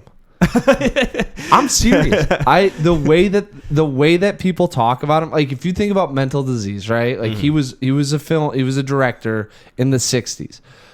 If you were depressed, you were feeling blue. Like they talk, like if you read, like I think I've heard somewhere that his like IQ was above like 150. I mean, yeah, that makes sense to me. He does things in this movie that are just beyond what I would have been able to comprehend, like even 10 years ago. Yeah, compared to like fucking 1968.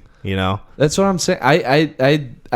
I think that he had something going on that was never diagnosed, but the way that people talk about him and how he treated people and how like his certain antics, it's like people talk about like geniuses and some of their faults that they have with the human condition. I'm like leaning more into like, yes, they have some sort of autism, or like I don't know if it's like a pill or something like that. Like I don't know how to measure like an autistic scale. Well, and I'm not using it in a negative context either. Like I don't want to sound like I'm coming across as being negative about this, because I think there's like a stigmatism around it when you say it. I do think that there was something going on, but it did provide us who we have today. Like Tarantino. Yeah, I think he might have Asperger's or some sort of autism. I mean, just the way that they conduct themselves, and usually, like when you have it, it's not just numbers based. There's a certain realm you can get connected to anything and just go down the rabbit hole, but retain so much information because you keep so much of your brain open up. Now, I'm not saying I'm not a scientist, all right, but like there is certain avenues that provide you to be like Christopher Nolan definitely gives me that sort of vibe too. I'm telling you, some of the people that are just a little bit, I don't want to say ahead, but it's like you can say they're passionate for sure, but I also think that there's something that they have a different drive than they're like hyper fixated on it. Yes. And like I think Kubrick had something like you probably couldn't find it. I think I tried researching it one day because I was so like he had to have had something, but like yeah, the dude was. It doesn't shock me that they got into a fight. There's some tension, and Arthur C. Clarke doesn't talk to Stanley Kubrick. Doesn't surprise you. No. Well, it also makes sense because what you said, the way Kubrick shoots his films, it's almost like he's hyper fixated, like he's a perfectionist. Like he does hundreds and hundreds of takes of one scene. Yeah. To the point where the actors in it, Shelley Duvall specifically, just get so fed up with it and just exhausted from how long they've been shooting until Stanley Kubrick gets it absolutely perfect. Yes. I can definitely understand and see that perspective of him being on the spectrum in some kind of way. There's from some of the stuff I've heard and read about him. I mean, there's like he's there. Well, one, they have like a whole like a museum or a film area dedicated to his works and what he did. There's a couple documentaries out there, but he had like a assistant, and I don't want to say it was the AD. Like it could be, it might not have been, but like a guy that was with him on all his films, and he said that Kubrick would fill up like 2x2 boxes, the cardboard boxes of like Post-it notes and pages of written dialogue, written ideas, written thoughts, and just stack them in here. And he said he had a whole warehouse dedicated to these boxes. Like, could you imagine spending all of your time just writing out exactly what you see and then having to have a person do it? Like, it's probably a reason why he never really had, I mean, and I don't want to say big name actors because obviously there were big name actors that were in some of his films, but like he's probably a lot of the people that wanted to work with him needed to get into something. Yeah. And, I don't, and I'm sure that I can hear people, but like the last film he did was what? Eyes Wide Shut. Yeah. And with, I'd be Tom Cruise and Nicole Kidman, and I'd be curious as to, who else, that name brand that you could recognize in that thing. Nicole Kidman scares the shit out of me. Yeah, well, after The Northman. Yeah. Northman, Killing of a Sacred Deer. She's just terrifying. She's kind of got a weird body. And I'm not judging, but I'm thinking more like she just looks like she could just bite my neck, That's what she's kind of got, it's slim, but it's very lanky. So it's, the skeleton guy? Yeah. What's his name? And, Nightmare Before Christmas. Jack Skellington. Yeah, like that's what she always kind of like in the Northman. The most is what she reminded me of. Yeah, and it's that like almost claymation kind of disjointed body movements. She looks like she belongs in a Tim Burton movie. Yeah, that's what I'm saying. I don't but an animated one. Like, oh man, like no, it's just that's how like the Northman, and then we watched The Killing of a Sacred Deer. Whenever I can't remember last summer. Yeah, and I had the same like. Yeah, she just kind of has a weird. She just weirds me out. Movement with her, the bones moving in a certain like way. Her facial structure, like it's not even her fault. It's just she just looks people evil. Have looks that scare you. She terrifies me, and I think it doesn't help that she's like kind of taller than the average woman. Right. So who's also in that realm? Skarsgård, the It guy. Yeah, who was in the movie that we watched, John Wick 4. Yeah, John Wick 4. He's another guy. That's like, and that's what I'm saying. Like, there's just certain people that just have a they just have a look about them. Well, the look and then the way they move. I think there's got to be a. Yeah, he could play a live action Jack Skellington. That's what I'm saying. Yeah. Maybe I have some fears with Jack Skellington. I think you do. Don't go into a hot topic. You'll be petrified. Yeah, I know. Yeah, I feel like Ace Ventura too when he walks into the fucking what do you call those things when they get the raccoons exhumified? Oh, like mummified? Not mummified. You know when they stuff the raccoon? Is a certain. Oh, taxidermied? Yeah. Oh, yeah. He walks into like a taxidermied like hunter's house. You ever seen Ace Ventura? Long time ago. I can hear people just rolling their eyes. Yeah, I don't remember too much. Here goes Mac off on his weird tangents again. That's okay. I started it with talking about how scary Nicole Kidman is. Yeah. Going back to this movie, I did have in my note. I don't have too many notes for it. I just want to touch on this real quick. So, the depiction of the extraterrestrial life that you like, I guess either see or don't see in the movie, depending on how you view it, with the monoliths and what they represent, and like the notion of like alien life being out there. Mm-hmm. It's very different from what they had before, where in film the idea of extraterrestrial life was either purely antagonistic or depicted in a humanoid way. You know, little green men in costumes, like with the big heads and the big black eyes and everything. Well, it was always like we're animals in a zoo, right? Mm-hmm. And they were they either were coming in for imperialistic notions, taking over humans, right? Or the study of humans. Yeah. Like it's one or the other, wasn't it? Neither of them very good. Right. A lot of it very like on the nose, almost borderline cartoonish in a way. Yes. Whereas this film, and I think I read that Carl Sagan had some ideas to offer to Stanley Kubrick, and then he went and saw the film and said to himself, oh, I guess he did listen to me.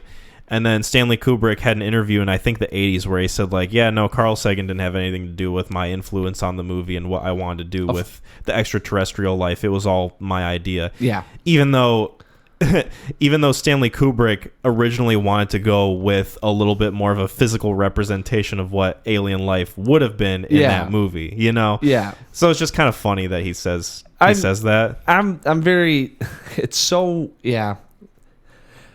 Yeah, it's a very philosophical film, and I think with those films it provides a lot of gray area because of the interpretation that people have with it. Especially if you're a skillful intellectual such as Kubrick, potentially. Well, I think my main point is that it goes along with what you were saying too, with the whole religious aspect of it, not necessarily like it being another alien life form that we have to fight, or, you know, something that's menacing in any way. It's just kind of ascending to another plane of existence. Yeah. And what those monoliths and the fact that they are sort of supposed to be the face, in a way, even though there's a lack of a face, of extraterrestrial life in that movie, it goes along exactly with that whole religious notion of it, you know? Yeah. So I read something where he wanted to have, he had God who created the universe and created the firstborns, I think is what he called them. Okay. And that's who created the monoliths, and they were sending them out to different areas, you know, seeing who could handle that evolutionary expansion. You know, so like the monkeys, they don't have any sort of there's nothing. I mean, maybe you see the advancements becoming bipedal or whatever, but like until they touch the monolith, that's when you get to see the one monkey kind of have that revolutionary idea, right? And then you get to the next monolith when they go into space, you hear the loud noise. So it's that next evolutionary, you know, you've colonized the moon, now we're moving to Jupiter. So now we're going to start working on conquering space, right? And then so you have the third monolith in which you get into the Stargate scene, and Dave gets into the room. I read somewhere that it's supposed to be, you could view it as like a sort of a, zoo, like a mousetrap, you know, like what you house certain animals like in. an extraterrestrial's idea of what a room for humans would look like. Yeah, exactly. And, and then you get into, the fifth monolith when they become the Star Child, and the Star Child is a representation of the firstborns acknowledging that someone has the capability, you know, to descend or ascend again and provide that next evolutionary step, if you will. So, I mean, it's kind of like, what do they do? The time is an infinite circle, you know, it just keeps, it'll rinse, repeat, you know, you just go right back into it. You just take another step forward. So I read somewhere that he wanted, and it wasn't, he wanted to show God, and him and Arthur C. Clarke got into an argument or something about that, and someone just said you you can't show God on a screen. Yeah. You know, like there's no way that it's going to meet up. There's going to be riots in the streets if you show God on the screen. So I mean, it's kind of, but that's what I'm saying. It's interesting because you get into the monoliths, and it is. I mean, right there, there's a, you know, is there a religious deity involved with it, or is it, you know, I mean, is it space alien life forms that come through and they're observing us and they're watching these little, you know, because like you watch a virus spread, you can, you know, you could take something and say, oh, this has the capability of being this deadly, you know, and then you study it and you use it for whatever reason you may use it for, right? You could have that thought process that there are, you know, extraterrestrial beings that are watching us and seeing us and what we can do and saying this has that next step, and maybe you harness us now to do your bidding, to do whatever. Like it's a very interesting They're very interesting thoughts that go with this film, and I think it cracks me up that we could sit here talk about a movie from 1968 and like, did God put those things down, or did fucking aliens? What are they gonna do with us? What's crazy is that we really haven't even talked that much about like the filmmaking itself or like the set designs. Like I love the way the sets are with the room and how liminal it looks. It definitely gives it that like dreamy, almost like otherworldly feel, but it's still familiar enough to where we recognize that it's a room. You've got the whole commercial aspect of the spaceship and how like kind of empty and bright white it is. And then like even just like the concepts that it introduces that obviously we wouldn't think twice about it now, but in the fucking 1960s, Stanley Kubrick made a movie where someone FaceTimes somebody. Yeah. And that's crazy to me. It's almost like that idea of like Star Trek introducing that technology that we use today that we don't even think twice about. But it's just crazy that he introduces that as a concept in the 1960s, and we think about it now as like just an everyday use. Well, yeah, I agree. I do think there are some concept like that. Like there's some things that happened that in 1960 I think it is very revolutionary. Maybe not revolutionary. Maybe kind of grandiose. Like, you know, there might be 10 people that say like this is gonna happen, right? And then you say like back in 1968, right? Those 10 people say this will happen. You're gonna have like, if you took like a population of 100 people, you're gonna have your 70% of people that say maybe, and they take it and they see it, and they might have seen the FaceTiming or the colonization of the moon, or kind of the commodity of space travel, and say, well, I've seen it, don't think it's gonna happen. It's still kind of a wild idea. And then you have 20 people that are like, never in our lifetimes will we see like that sort of technology arise, right? So like, it is wild to think. I bet you, I mean, there are people out there that did have it. I mean, it's not like he was the first one to show it. Yeah. But like, at the same token, I mean, I don't want to sit here and discredit the guy. I mean, I feel like he could have gone anywhere with this thing and like blew our minds a little bit when it came to space. But at the same token, like, space wasn't talked about, like you're saying, at that time, like he's showing it. Yeah. You know? So yeah, I thought the sets were great. I mean, I this movie to me, it is visually stunning. It the first time I saw it, could not look away. Yeah. I do just captured your attention. Yeah. And this time around, I was definitely like, okay, you know, because I've already seen it, and I've already read up on it, and I've had some of those notions about like what it means. I really like it. I mean, and I guess like what I said before, it's a movie that came out 55 years ago. Yeah. Right? I'll say yes. Yeah. I'm not great at math, so sure. Yeah, 55, depending on the release date in 1968, if it was released then. Yeah. Yeah, I think this thing holds up to a certain extent. I really do. Oh yeah, for sure. And like, just thinking about it in the 60s and how it was made, like the notion of zero gravity, or like the rotating sets, or like how they film certain scenes, and like people walking on the ceiling, and then like the camera kind of like turning but not turning in a way to where like it looks like a person's walking upside down, and just the different things that they do that make you wonder how they did it. To me, that was wild. That and the centrifugal machine. Like, it felt like he was being a blowhard when he started doing the different angles. Yeah. He's like, hey, look what I can do. Yeah, kind of showing off. Fucking like, believe make you guys believe that he's moving with zero gravity. Yeah, it's like I'm about to blow your mind, dudes. Yeah, I'm not even talking about the Stargate. Yeah. We're not even there yet. Yeah, like I liked it. I think there's a couple things that were like when it gets outdated though. To me, is when it really sucks me out. It is like it kind of takes you out of it, man. Like being in an airplane and just puncturing that door open. It's like, you know, yeah. And then it kind of comes back down, and you get back in. Yeah, I think a lot of my issues with it definitely have to do more so with like the lack of characters or narrative that I can attach myself emotionally to, because even though Dave is a character, and even though he's like almost like the central figure of the story, and he's like the protagonist and the face of it, he doesn't really have much to his character. There's not a whole lot of depth. There's not a whole lot of emotion there. No, it's just he's just purely a vessel for which we follow, and that's it. Yeah. You know, like yes. There's not much there in terms of a character, and like that's something that I wish we kind of had a little bit more. The anointed guy to be the, supreme being. Like if Dave died instead of Frank, and Frank was the one to go through Stargate, it wouldn't have made a difference. No, hell no. Like they just basically play the same character. Yeah, that's why. I mean, it's just some guy. Yeah, that's why I don't know. And also, I just saying that I was like, all right, did they create God? Like, yeah, the baby supreme being coming back. Yeah, right. It's like, is that what? Yeah, the narrative. This is a peculiar narrative. Just kind of thinking about it, because this is an actual, like when you talk about a visual narrative. I don't know, like.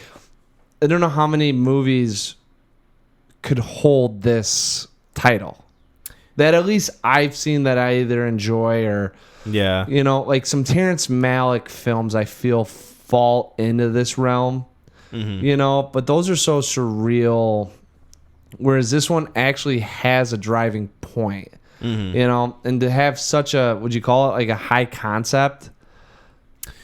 I would say so, especially for the time. Obviously, now thinking about it compared to other sci-fi films, it's not super distinct. But when you think about it in that time that it came out, yeah, definitely. I don't know how much you had on parallel universes and how how time works and what we consider like black holes and what they do in the earth, space being this plane, and that we're just sinking into this certain depth or this realm, like it's very interesting that 55 years ago, I mean, they're just talking on it, but now, I mean, I feel like shit, an Avengers movie had time travel in it and they explain it to us, like we've kind of we've moved past it, but yeah, at the time, I mean, they do such a great job of explaining but not explaining. Right, and they don't really. There's not really any exposition. They don't really like force feed you anything or explain what anything means, which is a big part of why I like this movie. Yeah, it's and I like. I mean, movies like this, I do say I like when you're lent to your own thoughts. And you can craft your own narrative about what you think it may mean. Yeah, and I think this is why this one is a really high one up there, because there are so many talking points and interpretations that you could make. Oh, for sure. Like if Gideon watched this movie and we were talking about it, we would have a totally different conversation about what we think it represents, or like what it means, or like what he got out of it. Yeah, and I love when movies can do that. That's what I'm saying. Yeah, that's like what was the one that we watched? The Russian film. I can never remember. Stalker. Mm-hmm. Like I feel kind of Stalker of that ilk. Mm-hmm. Yeah, it's very similar kind of through line there. Yeah, and what the movies are doing, and it's such a simplistic notion that it just has so many spider webs from it. Which is what it really makes it fun. But like I always say, it's not my like. I recognize it. I like it, but it's just not my cup of tea, Yeah. And I think that's exactly what you said about Stalker. 100%. Like you have to marvel it, and you have to respect it, and you have to understand what it's done. And I always respect things that if you can take a very simplistic notion and create that much conversation, dialogue, inspiration from it, like you have something that's very special. Oh yeah, absolutely. But at the same token, doesn't mean I have to like it, you know? Absolutely. So- No, 100%. I Don't agree attack with me. you. Don't attack me for... Yeah. Dude, take it easy, man. Yeah.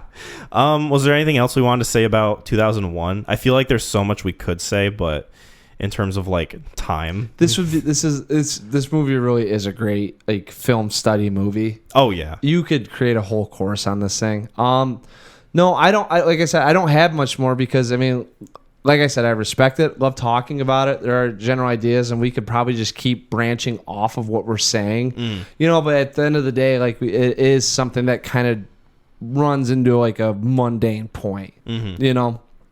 what would you rate it? I think I gave this a 9 out of 10. Oh wow, okay, nice. Let me look.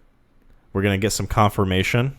If I can get the IMDb to load up, because that's where I keep all of my scores. I'm not a letterbox guy. I was gonna say, audience, you got to keep in mind, Mac is in the world of IMDb. Yes, IMDb and I'm in IMDb. Litterbox. Yes. Yeah. No, I gave this a 9 out of 10. You gotta. It's one of those. That's one of those things. It's visually stunning. It's got great talking points about it.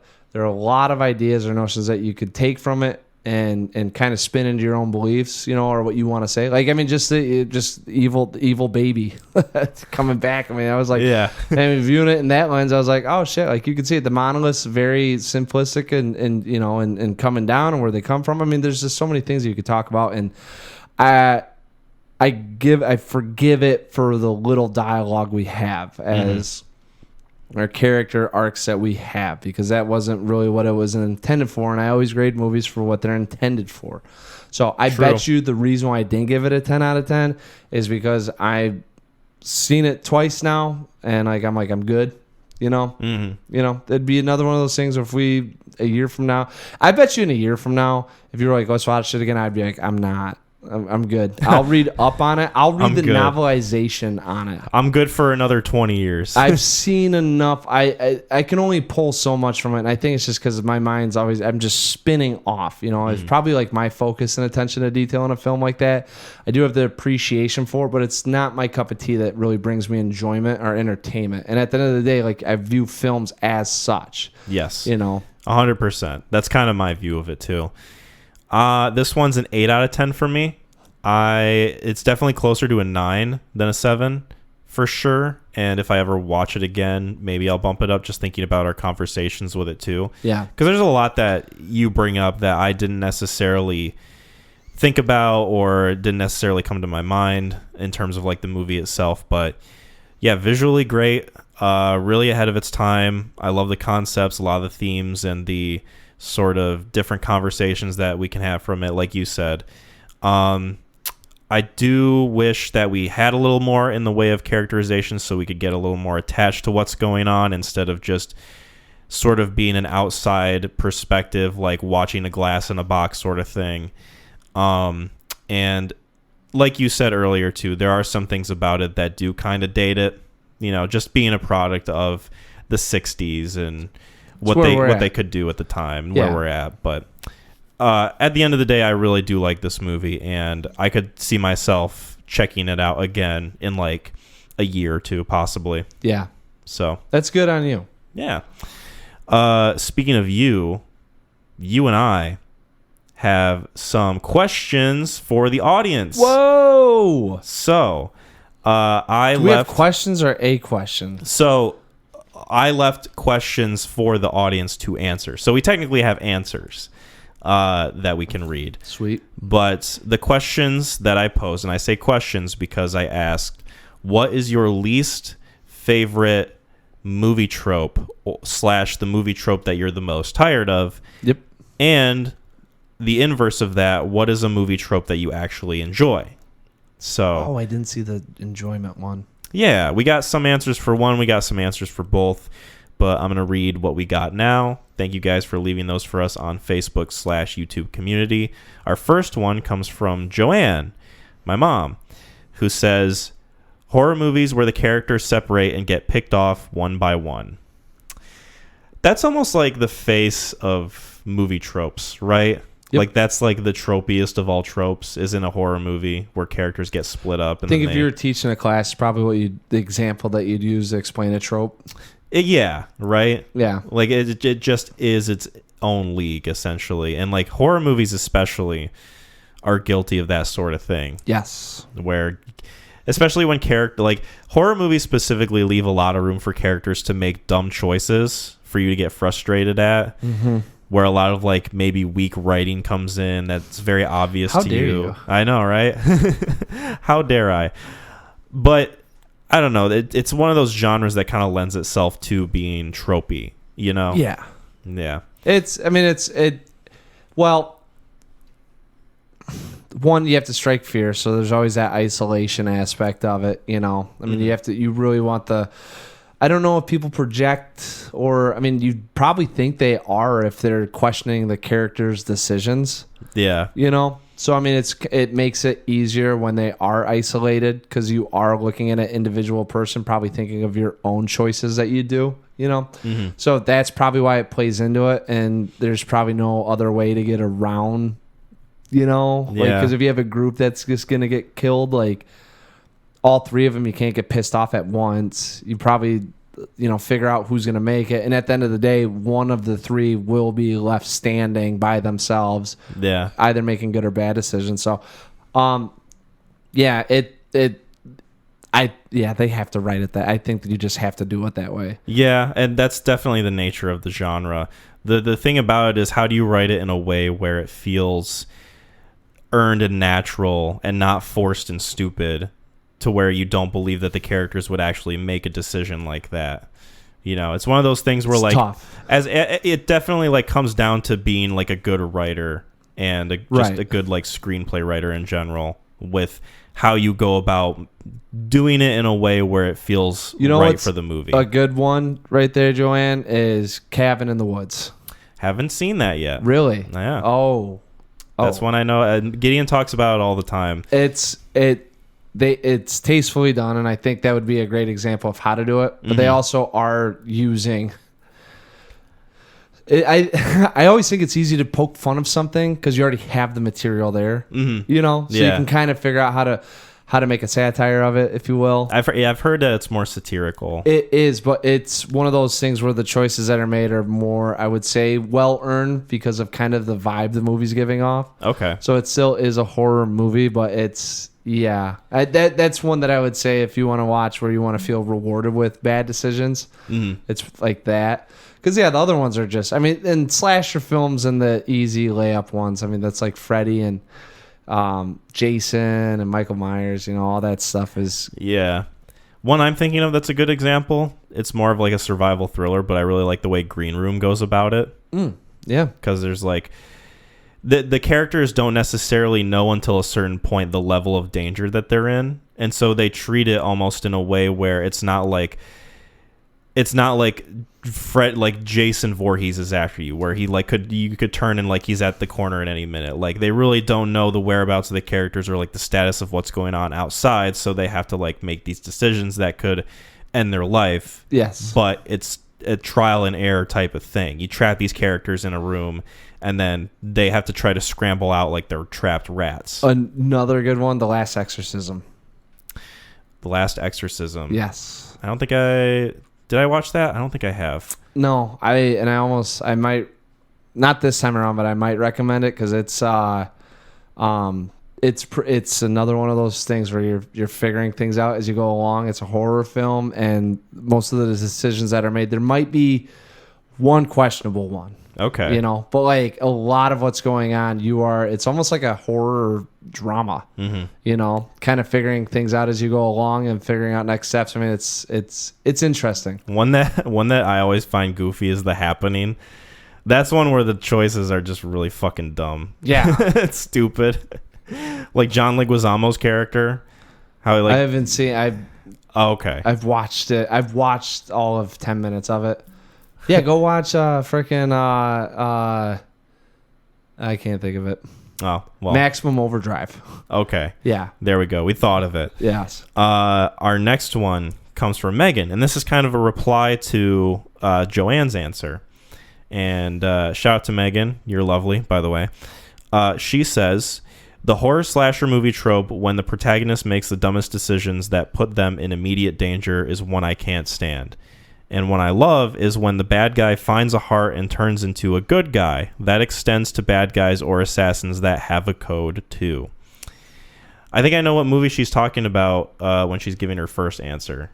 Funny Games, which is a movie where I think it's definitely satirizing that genre in a way to where, at least a little bit, because those characters, they make choices that aren't necessarily the greatest, and there's things that they could do to like make the situations better for themselves, but like the movie inherently is supposed to frustrate the audience. Exactly. You know? Yes. So to me, that's kind of a good aspect of the movie. Yeah. But there are definitely other films where like the main character makes choices that are just plain stupid, that just puts them in needless danger that they don't need to be in. Yes. Yeah.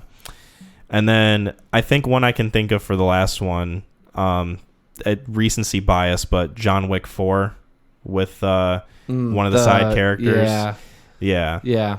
So there's is there any other ones that you can think of? I was about to say there's probably a plethora of films where the bad guy kind of becomes good and does the right thing. Oh, Spider-Man 3.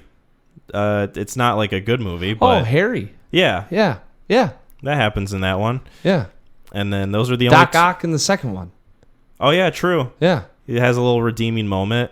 Yeah. Or the villains in No Way Home. You know? The Tom Holland Spider-Man one. Yeah, I guess. Yeah. Yep. Okay. Those are the only movies that exist where that happens. Well, I'm just saying. I think there are. I was trying to think of the Assassin's Code one that break the code. Yeah. You know? But I think they always they're like the evil henchmen, and then they realize that the guy above them's doing it for the wrong reasons. Mm-hmm. So then they go to try to kill him, and then that guy narrowly escapes and kills that guy, you know, and then he's like, ugh. I really like the character of Mike from Breaking Bad. Not necessarily that he like has a turn, but he has a code of conduct, you know. Mm-hmm. For his character specifically, he's got rules that he personally doesn't cross. Like people who aren't in the game shouldn't be harmed and blah, blah, blah. Yeah. Like that sort of stuff. I like his character specifically because of that. And other reasons too. He's a good character. They're all good characters. Watch Breaking Bad. Watch Better Call Saul. Please. Our next one comes from Kaylin. She says for her first one, never been too much of a fan of time travel and how it's used to rewrite the character's mistakes instead of writing them overcoming their failures. Oh, how about that? Yeah, how about that? What's a time travel movie where they do that? Overcome their failures? Yeah, or where they like try to I fucking good example of this is The Flash.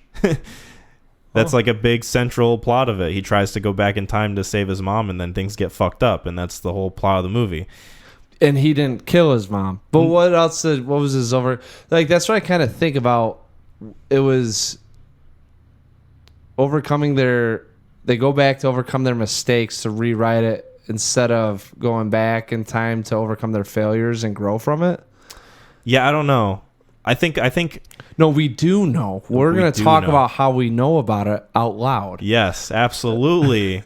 I'm totally not just working through it at the moment. Yeah. And wondering where I'm going to go with this conversation. Well, that's what I'm trying to think, because I think the first one that popped in my head was Back to the Future. Oh yeah, but that's the movie though. Like, like at what point does it just become a plot device, and at what point is it just the central theme of the movie? You know, because like that's what The Flash is pretty much. That's what Back to the Future is pretty much. Like, I don't know. I guess Endgame. Yeah. Oh, maybe. But yeah, whatever. I don't want to give anything away. I think the fact that there's time travel in it isn't really a spoiler. Right. I think we're good to mention that. Okay. Yeah. I'm just trying to think of movies that is a good trope where people go back in time to fix a problem that they created. Yeah. Instead of growing from it and going back, and that's the part that I'd be interested how you would write that. Mm-hmm. Going back in time to recognize a failure, and instead of going one way, it'd be an interesting movie to see someone go back in time, right? And let's say that they missed out. I'm trying to think of like a failure. Like, what's a failure that you could say? Like a missed business opportunity, like that? Because the failures and mistakes feel the same way. Well, I can think of a movie where like the failures usually stem from time travel being implemented in the first place, and that's Primer. That's what I was thinking of too. Yeah.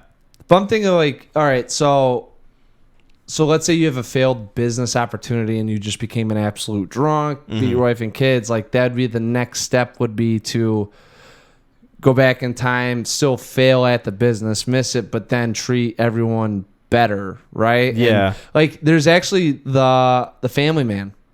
Okay. The Family Man with Nicolas Cage would probably be the closest one I could think of that.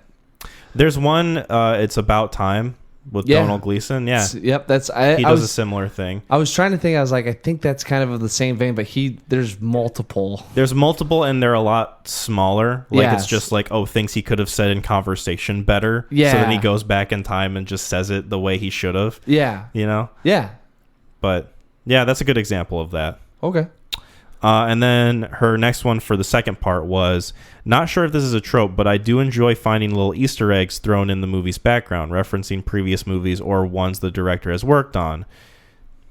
So Easter eggs. Hey, was there an Easter egg in Asteroid City? Was that the Roadrunner and Wile E. Coyote? I think, yeah. Okay. That was for sure a Roadrunner Easter egg. Yeah. Or like a nod to it at least. Yeah, like a Looney Tunes nod or something. Yeah. Yeah, I definitely think that was. They were talking about, because you could see the Roadrunner, it's like, oh, that's got to be Roadrunner, and then but you never see the coyote. But then Billy talks about the bus pancaking a coyote. Mm-hmm. So I like certain references that they feel natural and they feel like it kind of enhances the world of the story a little bit more. Like Quentin Tarantino's movies, how each of his films has like Applewood cigarettes in it. You know, Yeah. I like that kind of stuff. But when there's a movie like let's just say Ready Player One, where the whole movie is just references and it's just like, hey, look at this. This is nostalgic. Hey, look at this. You like this intellectual property, don't you? Yeah. Like, that's when it gets a little much for me, you know? yeah. That's when it's not as fun. So I think Matt can agree with me there. Yeah, I do. I've always liked the Easter egg ones. I do agree. I don't like it when it becomes a theme of the movie, Yeah. if you will. Just It's not constant like, references. yeah, and it doesn't have to be reference. I mean, either within dialogue or just visually picked up. Mm-hmm. You know, I do like the little ones that are strewn in and out that you kind of can. Like Space Jam 2, how they had Rick and Morty there. It's like, oh, it's Rick and Morty in Space Jam. Well, see, that's what I'm saying. Like, I don't like, to me, Easter eggs aren't necessarily like in dialogue. Like, you just pick up on, you know, certain things being done, or, you know, newspaper article that it just kind of shows. It's like, oh shit, you know, there you go. So I do like that. But yeah, when they hammer you in the head with it. Yes, I was about to say like, Thor: Love and Thunder. Oh yeah, all the meme stuff that like I didn't even really know about, but you're like, yeah, they had like 8 meme things in there that he just found funny that he just went off with. Yeah, you know, I don't even remember him anymore. That movie I've kind of purged it from my head. Yeah, it's upsetting. Yeah, R.I.P. Our last one comes from Sam, and he has 2 different answers. Yeah, for ones that he doesn't like and ones that he does. So his first one is, I cannot stand when a sci-fi story goes to a rural, desolate area. Examples of this: Signs, Looper, Interstellar, and most recently Black Mirror episode Beyond the Sea. I want to watch that one. That's the one with my boy Aaron Paul. You haven't seen? I haven't seen that yet. Looper? I've seen Looper. What one have you seen? Beyond the Sea, the Black Mirror episode. Oh, yeah. Yeah, I want to watch that one because my boy Jesse Pinkman. I heard that it will blow your mind. I heard it's good. I heard it's one of the better ones that's come out for this season, so I'll probably check it out eventually here. Yeah, I mean, Looper is what, set in kind of a desolate, it's like a desert, but they're in a town. Like, it's a very kind of farm area almost, but then they like get into different locations where it's just nothing but like a grain field or something. Yeah. It's been a long time since I've seen it. Looper? And I remember liking it, but I'm trying to think of like the locations of that movie. So I got to talk to Sam about it because I really didn't follow it. I thought he was talking about like a whole movie. And it's just like talking about like one of the acts where they're living in that. Looper, one of the acts is, I think it's either the second or third act when they specifically on the farm. Yeah, and that's what I'm thinking of. Yeah. With the kid and everything. Yeah, it just kind of really takes away from some of the desolate, and Interstellar's, I don't know if I necessarily agree with that one fully, because he did say he talked to me privately and said that one he gives a pass. Okay. Yeah. I think the opening exposition, if it leads off in that sort of world, you're all right because we're moving on from it. Yeah. I think more of the gripe is when you take these rich industrial, like Blade Runner 2049. Like there's that scene, right? And they do come back to it, but you're not in that area for the whole movie. Yeah. One of the acts. Like that's where you got to think like 30 to 40 minutes of just being on that farm. I'm surprised he didn't list Star Wars, because I know a lot of fans of Star Wars are tired of them going back to Tatooine all the time. I think you might like it. Oh, I don't know. I just know that that's something I've read online that fans of the series are just tired of. Yeah, but they're like, think about more of you're in this either post-apocalyptic world or you're in this desolate world, or like even Terminator, like you're living in this, there's a lot of, there's something that's occurring or about to occur, and AI or whatever's kind of taking over. Like they always run and go to a farm. Like I think that's like, because I had the same thing. I was like, I was talking to Sam about it. I was like, dude, I don't know what the fuck you mean by like what you said. Like I thought he was talking about a whole movie. He said, no, it's more so of like when we live in this world and then we're taken out of it. Yeah. Like in T2, you haven't seen it, have you? No. Okay. In Looper, we're in the city, and you're seeing, and then we get taken out into only to be brought back possibly for the third act towards the end of it to live in certain segments of the city. Like it's one of those where we're in this really rich, wonderful environment that has its own character essentially. And then for some reason they bring you to an area that just feels so much lesser. Yeah. Like I gotcha. You kind of said it, Independence Day. When they go to the desert. But, the other thing, like, and that's what I would say with Star Wars, is that there's, like, a colony in the desert. Or you could, they might be, like, Will Smith might be walking through the desert, but he has a purpose of where he's going. He's not hiding in the desert. He's not stuck in the desert. I mean, it's just part of where he's at and the crash landing. I think it's a way for filmmakers to save on budget. A good example of this is fucking Brightburn.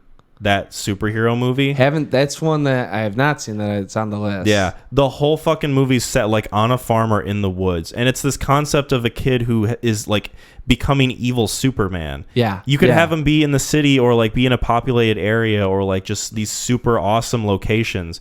And yet you have him stuck on this fucking farm. Yes. Like it's super unsatisfying. It doesn't use the locations well at all. That's what he's talking about. And I think that's where you get run. I think what happens is people run into a budget and they go, we can save money if we have a third of this film right here with this house. Yes. That's that's exactly what it is. And lazy writing. I mean, like, why don't you figure out if you're doing it to make it more interesting or having like it moving towards a point, know? Yeah, for sure. And then his second part of this, he said, a good example of picking a unique location in sci-fi that is desolate is in Independence Day. They go to the desert. There's also a bit of farm sprinkled in there, or farm life sprinkled in, but still shows the impact on the major population and city, which gives it the full scope.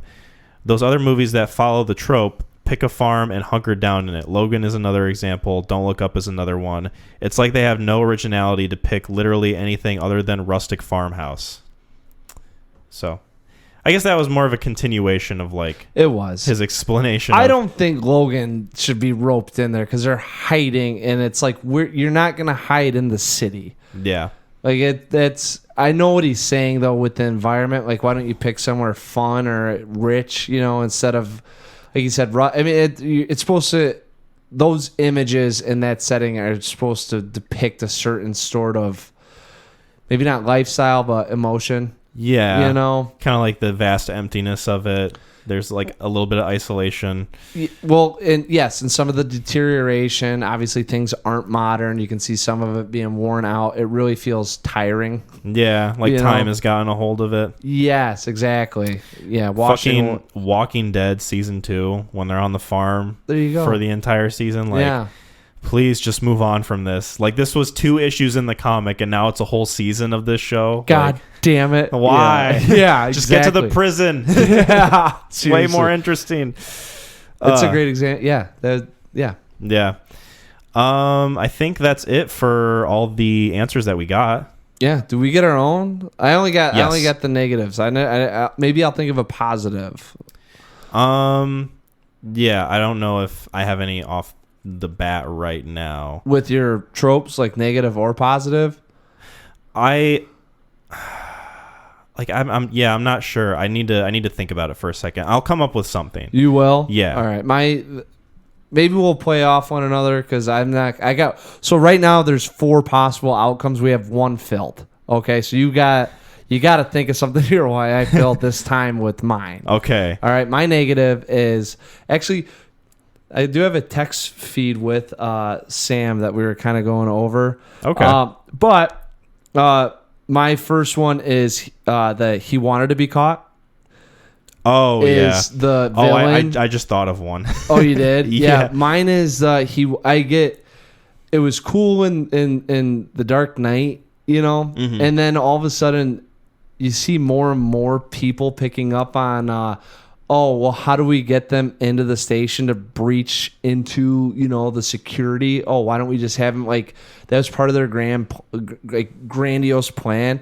And I always get fucking tired of it because I'm like, it literally has to go perfect, and you have to know exactly where they're going to detain you and what they're going to do for you to make this work. Mm-hmm. And it's always assumed that because they're an evil genius, they know the blueprints and they know all this shit. And I'm like, that's bullshit. Yeah. Like, I really like that one. I don't know if you see it more now or not. It's like you planned on me killing like 30 of your henchmen that has been with you this whole time, and then like me walking into this specific room. Like, I don't know if I believe that, buddy. Well, like, think about it like they got to have the antagonist and the protagonist meet up in like the second act, like at the end of the first act, second act, where they eventually collide and meet heads, and the protagonist arises and the antagonist is jailed up, and it's you got to put him somewhere, you got him detained or whatever, and they bring you to the location, and they bring you to the warehouse, and they start questioning the antagonist about this, that, and the other, and then he starts cackling very evil. They do that in The Dark Knight. That's what I'm saying. They do it in a James Bond film. They've done it, and I'm trying to remember. I've seen a couple other films that's just not like kind of coming to light right now, where they bring you in, and then it's like, oh yeah, by the way, I knew you were gonna do this. Guess what's happening next? Yeah. And then all hell breaks loose. And it's just, to me, it's like lazy writing to get the antagonist and the protagonist together and create some sort of tension, but then give like a easy little way out, And it's like, instead of coming up with something brilliantly, let's just say they wanted to be caught. Yeah. That's just lazy writing.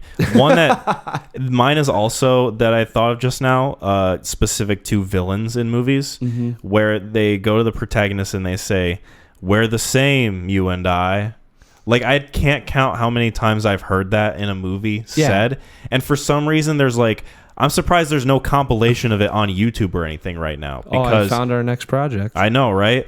Like, it's just so tired how the villain just says, "We're the same." Like, Tom Hanks says it in fucking Elvis to Elvis Presley. Yes. Like, we're not so different, you and I. Like, it's just fucking lazy and stupid. That's what I'm saying. That's not is it supposed to be like the duality of man, like that construct of like, you're just the polar opposite of me, or like you still have the same intentions that I do, and while we're both going about it in different ways, we're still moving to the same goal? Yeah. But they never are they? No, and like, doesn't one get bested all the time? Sometimes they just say it to say it because they think it's such a good line to say. I don't know. And the other one too is like, and this is, I guess, more like Marvel specific, but like the villain being just a bad version of the good guy.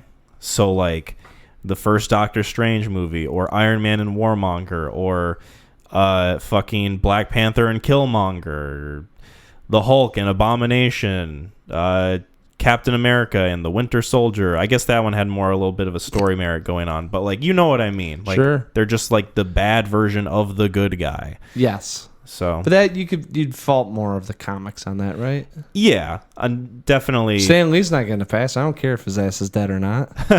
Yeah, he's not going to come fight me right now. That's for sure. Even if he was alive, I don't know if he would. No, yeah, he wouldn't. Do you think you'd beat Stan Lee in a fight when he was alive? Like when he was last alive, when he was like 94 years old? Only fists. You can't use objects. Of course. What's he gonna do? He's gonna yell Excelsior, and then I'm gonna knock his ass out. Dude, what if Stanley was ripped? Like, if he was ripped, yeah. If he was ripped, but he was still 94, yeah. I mean, he'd probably beat me if he was ripped. Like, do you think you could hit him? I could get a hit in. Like, I could hit. Yeah. It'd be one of those things where like I punch him in the face, but he spits his tooth out at me like the Hulk, and I go like, oh, "I'm sorry," you know, and then he just kicks my ass. That's exactly what would happen. Well, I'm just saying, I don't know if I could I don't know if I could hit an old man.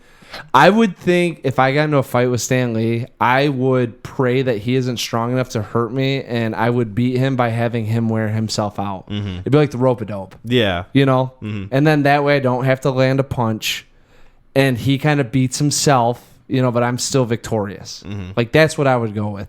I don't know if I could physically hit Stan Lee. Yeah. Like, to hear all that noise. Yeah, it'd be rough. It'd be pretty rough. How often do movies or TV shows or media in general do the thing where, oh, it was a dream the whole time, or oh, they've been in a coma this entire time? I feel like that's not super common, but that it's at least happened. Because it's definitely been brought up before. You can't wake up if you don't sleep. That's exactly. I don't. It does happen. I think sometimes they are tastefully done, and then sometimes like you recognize they're in a dream sequence, and it's a little distracting. Mm-hmm. I am trying to remember. There was a film that we had to have watched not too long ago that had a couple dream sequences that actually played to a part. You know, I think if they're tastefully done or they serve a purpose, it's a pass. Mm-hmm. I think if they use it for like a jump scare, you know, and just have like let's, without actually endangering the protagonist, we'll have like this in here to freak everyone out. Yeah. You know, because we can't actually have anything happen. Then I think it's stupid as shit. Yeah. You know, and that's what I'm saying. The other film, I don't remember watching it, but I feel like it served a purpose to where it was going. Mm-hmm. You know, I don't know, like The Mummy 2 does it. She kind of drifts off. There's the movie, I think it's Next with Nicolas Cage. Have you seen it? That is a really bad movie, and it does a version of that very poorly, and it just pissed me off so much. I hate that movie because of what it did. Wow. Yeah, it just absolute garbage trash. Wow, Kyle. Yeah. I mean, that's very strongly worded. I know. It deserves it. One, I think, maybe kind of a trope, kind of a cliche, maybe you can tell me that I do like, is the Wilhelm scream.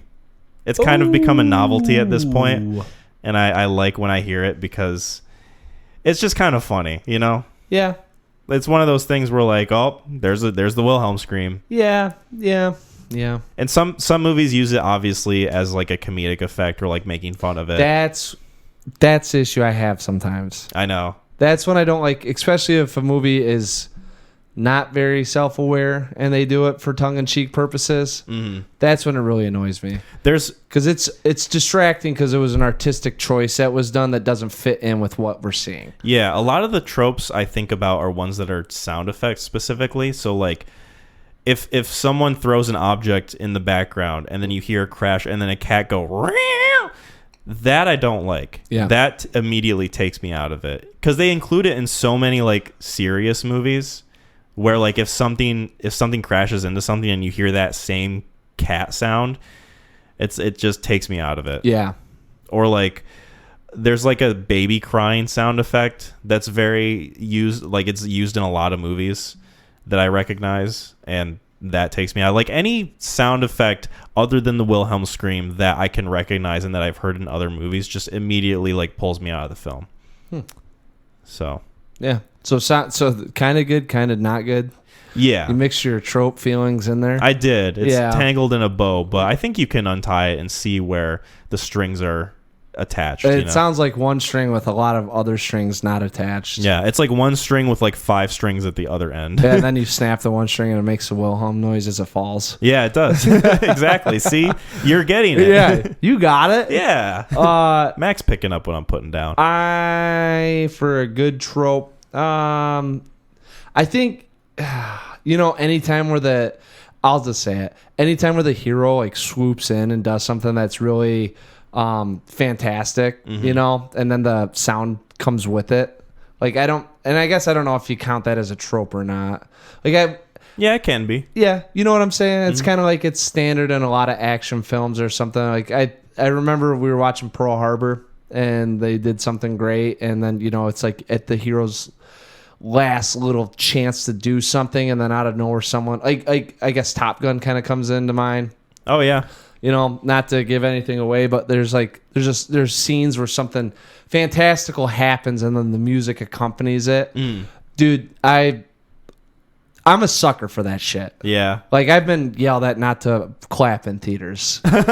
Like it's by a JT, good friend of the pod, or no, I've never clapped. I don't know if I don't think I would with him. I bet you I'd get pretty close and then like kind of side eye him. Yeah. Like, all right, like he's not gonna. He's giving you the look. Yeah. He's giving you a little bit of sass with his eyes. Yeah. Hey man, like let's not go that route. No, we watched Pearl Harbor on VHS when it first came out, and we were watching it, and me and my mom, something great happened. That, and we were in our house and started clapping, and my brother's like, why? Yeah. Like that's really annoying. And then.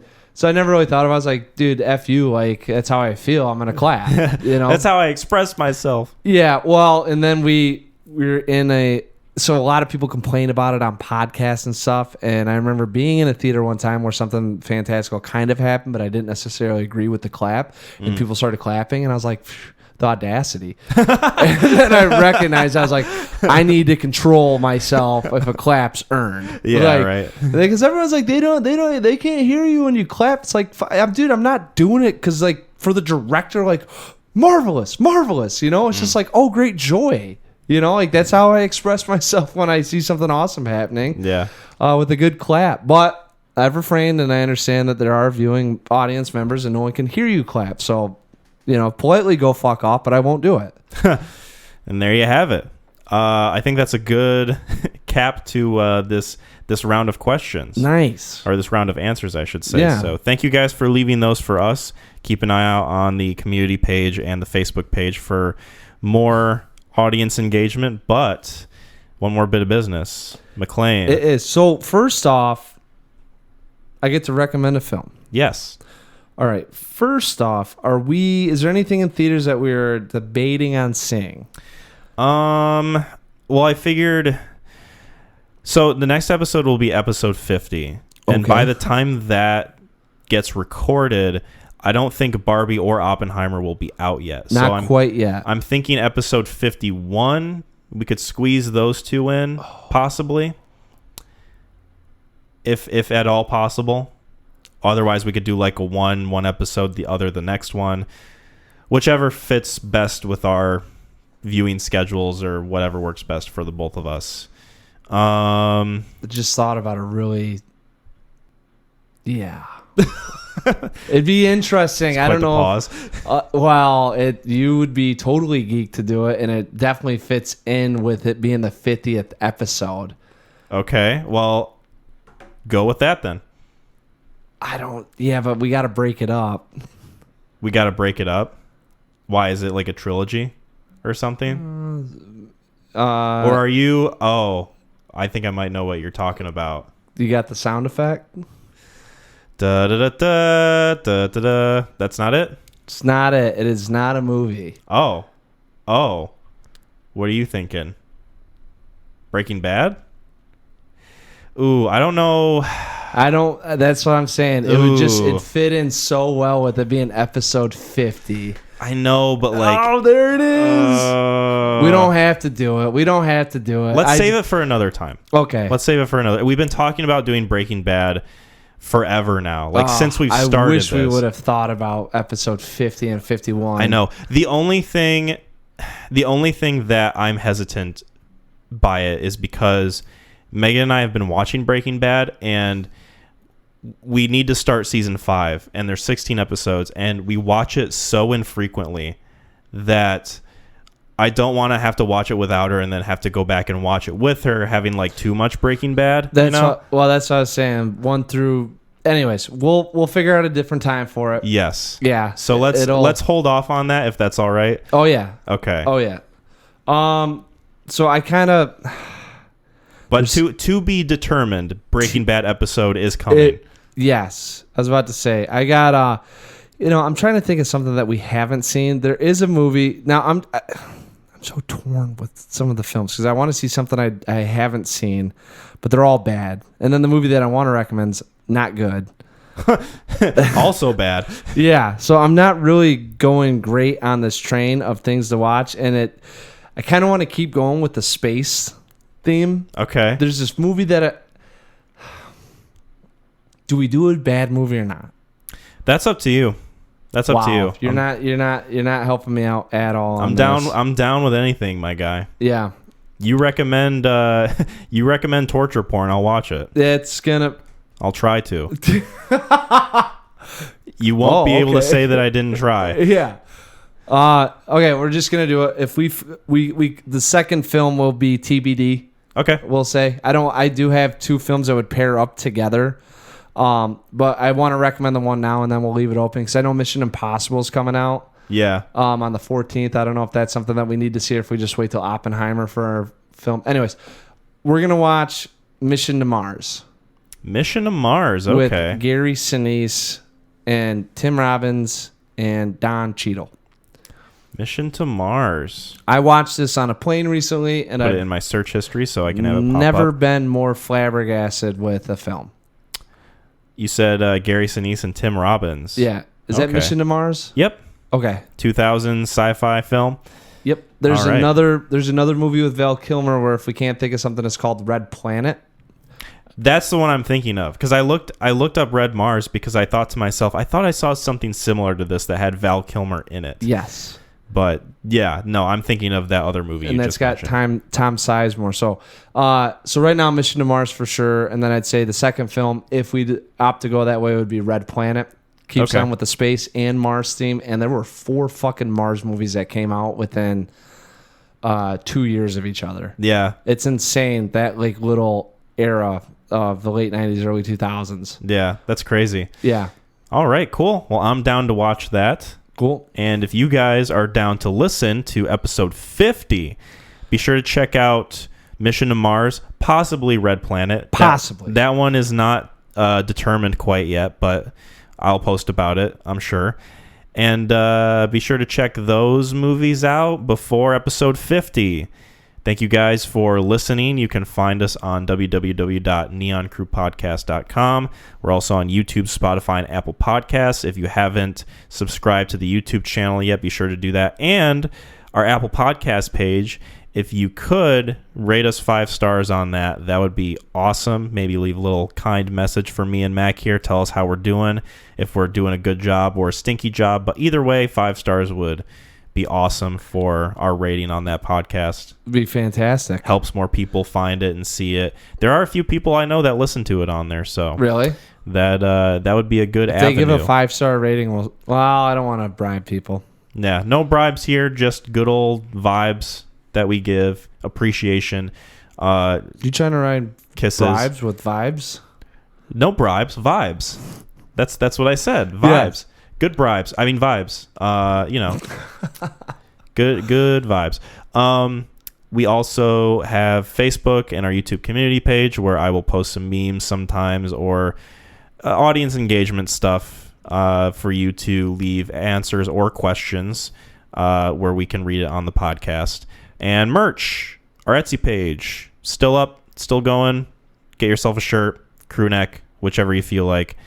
And with that bit of business out of the way, what do we say? WWTHD. Bye, everyone.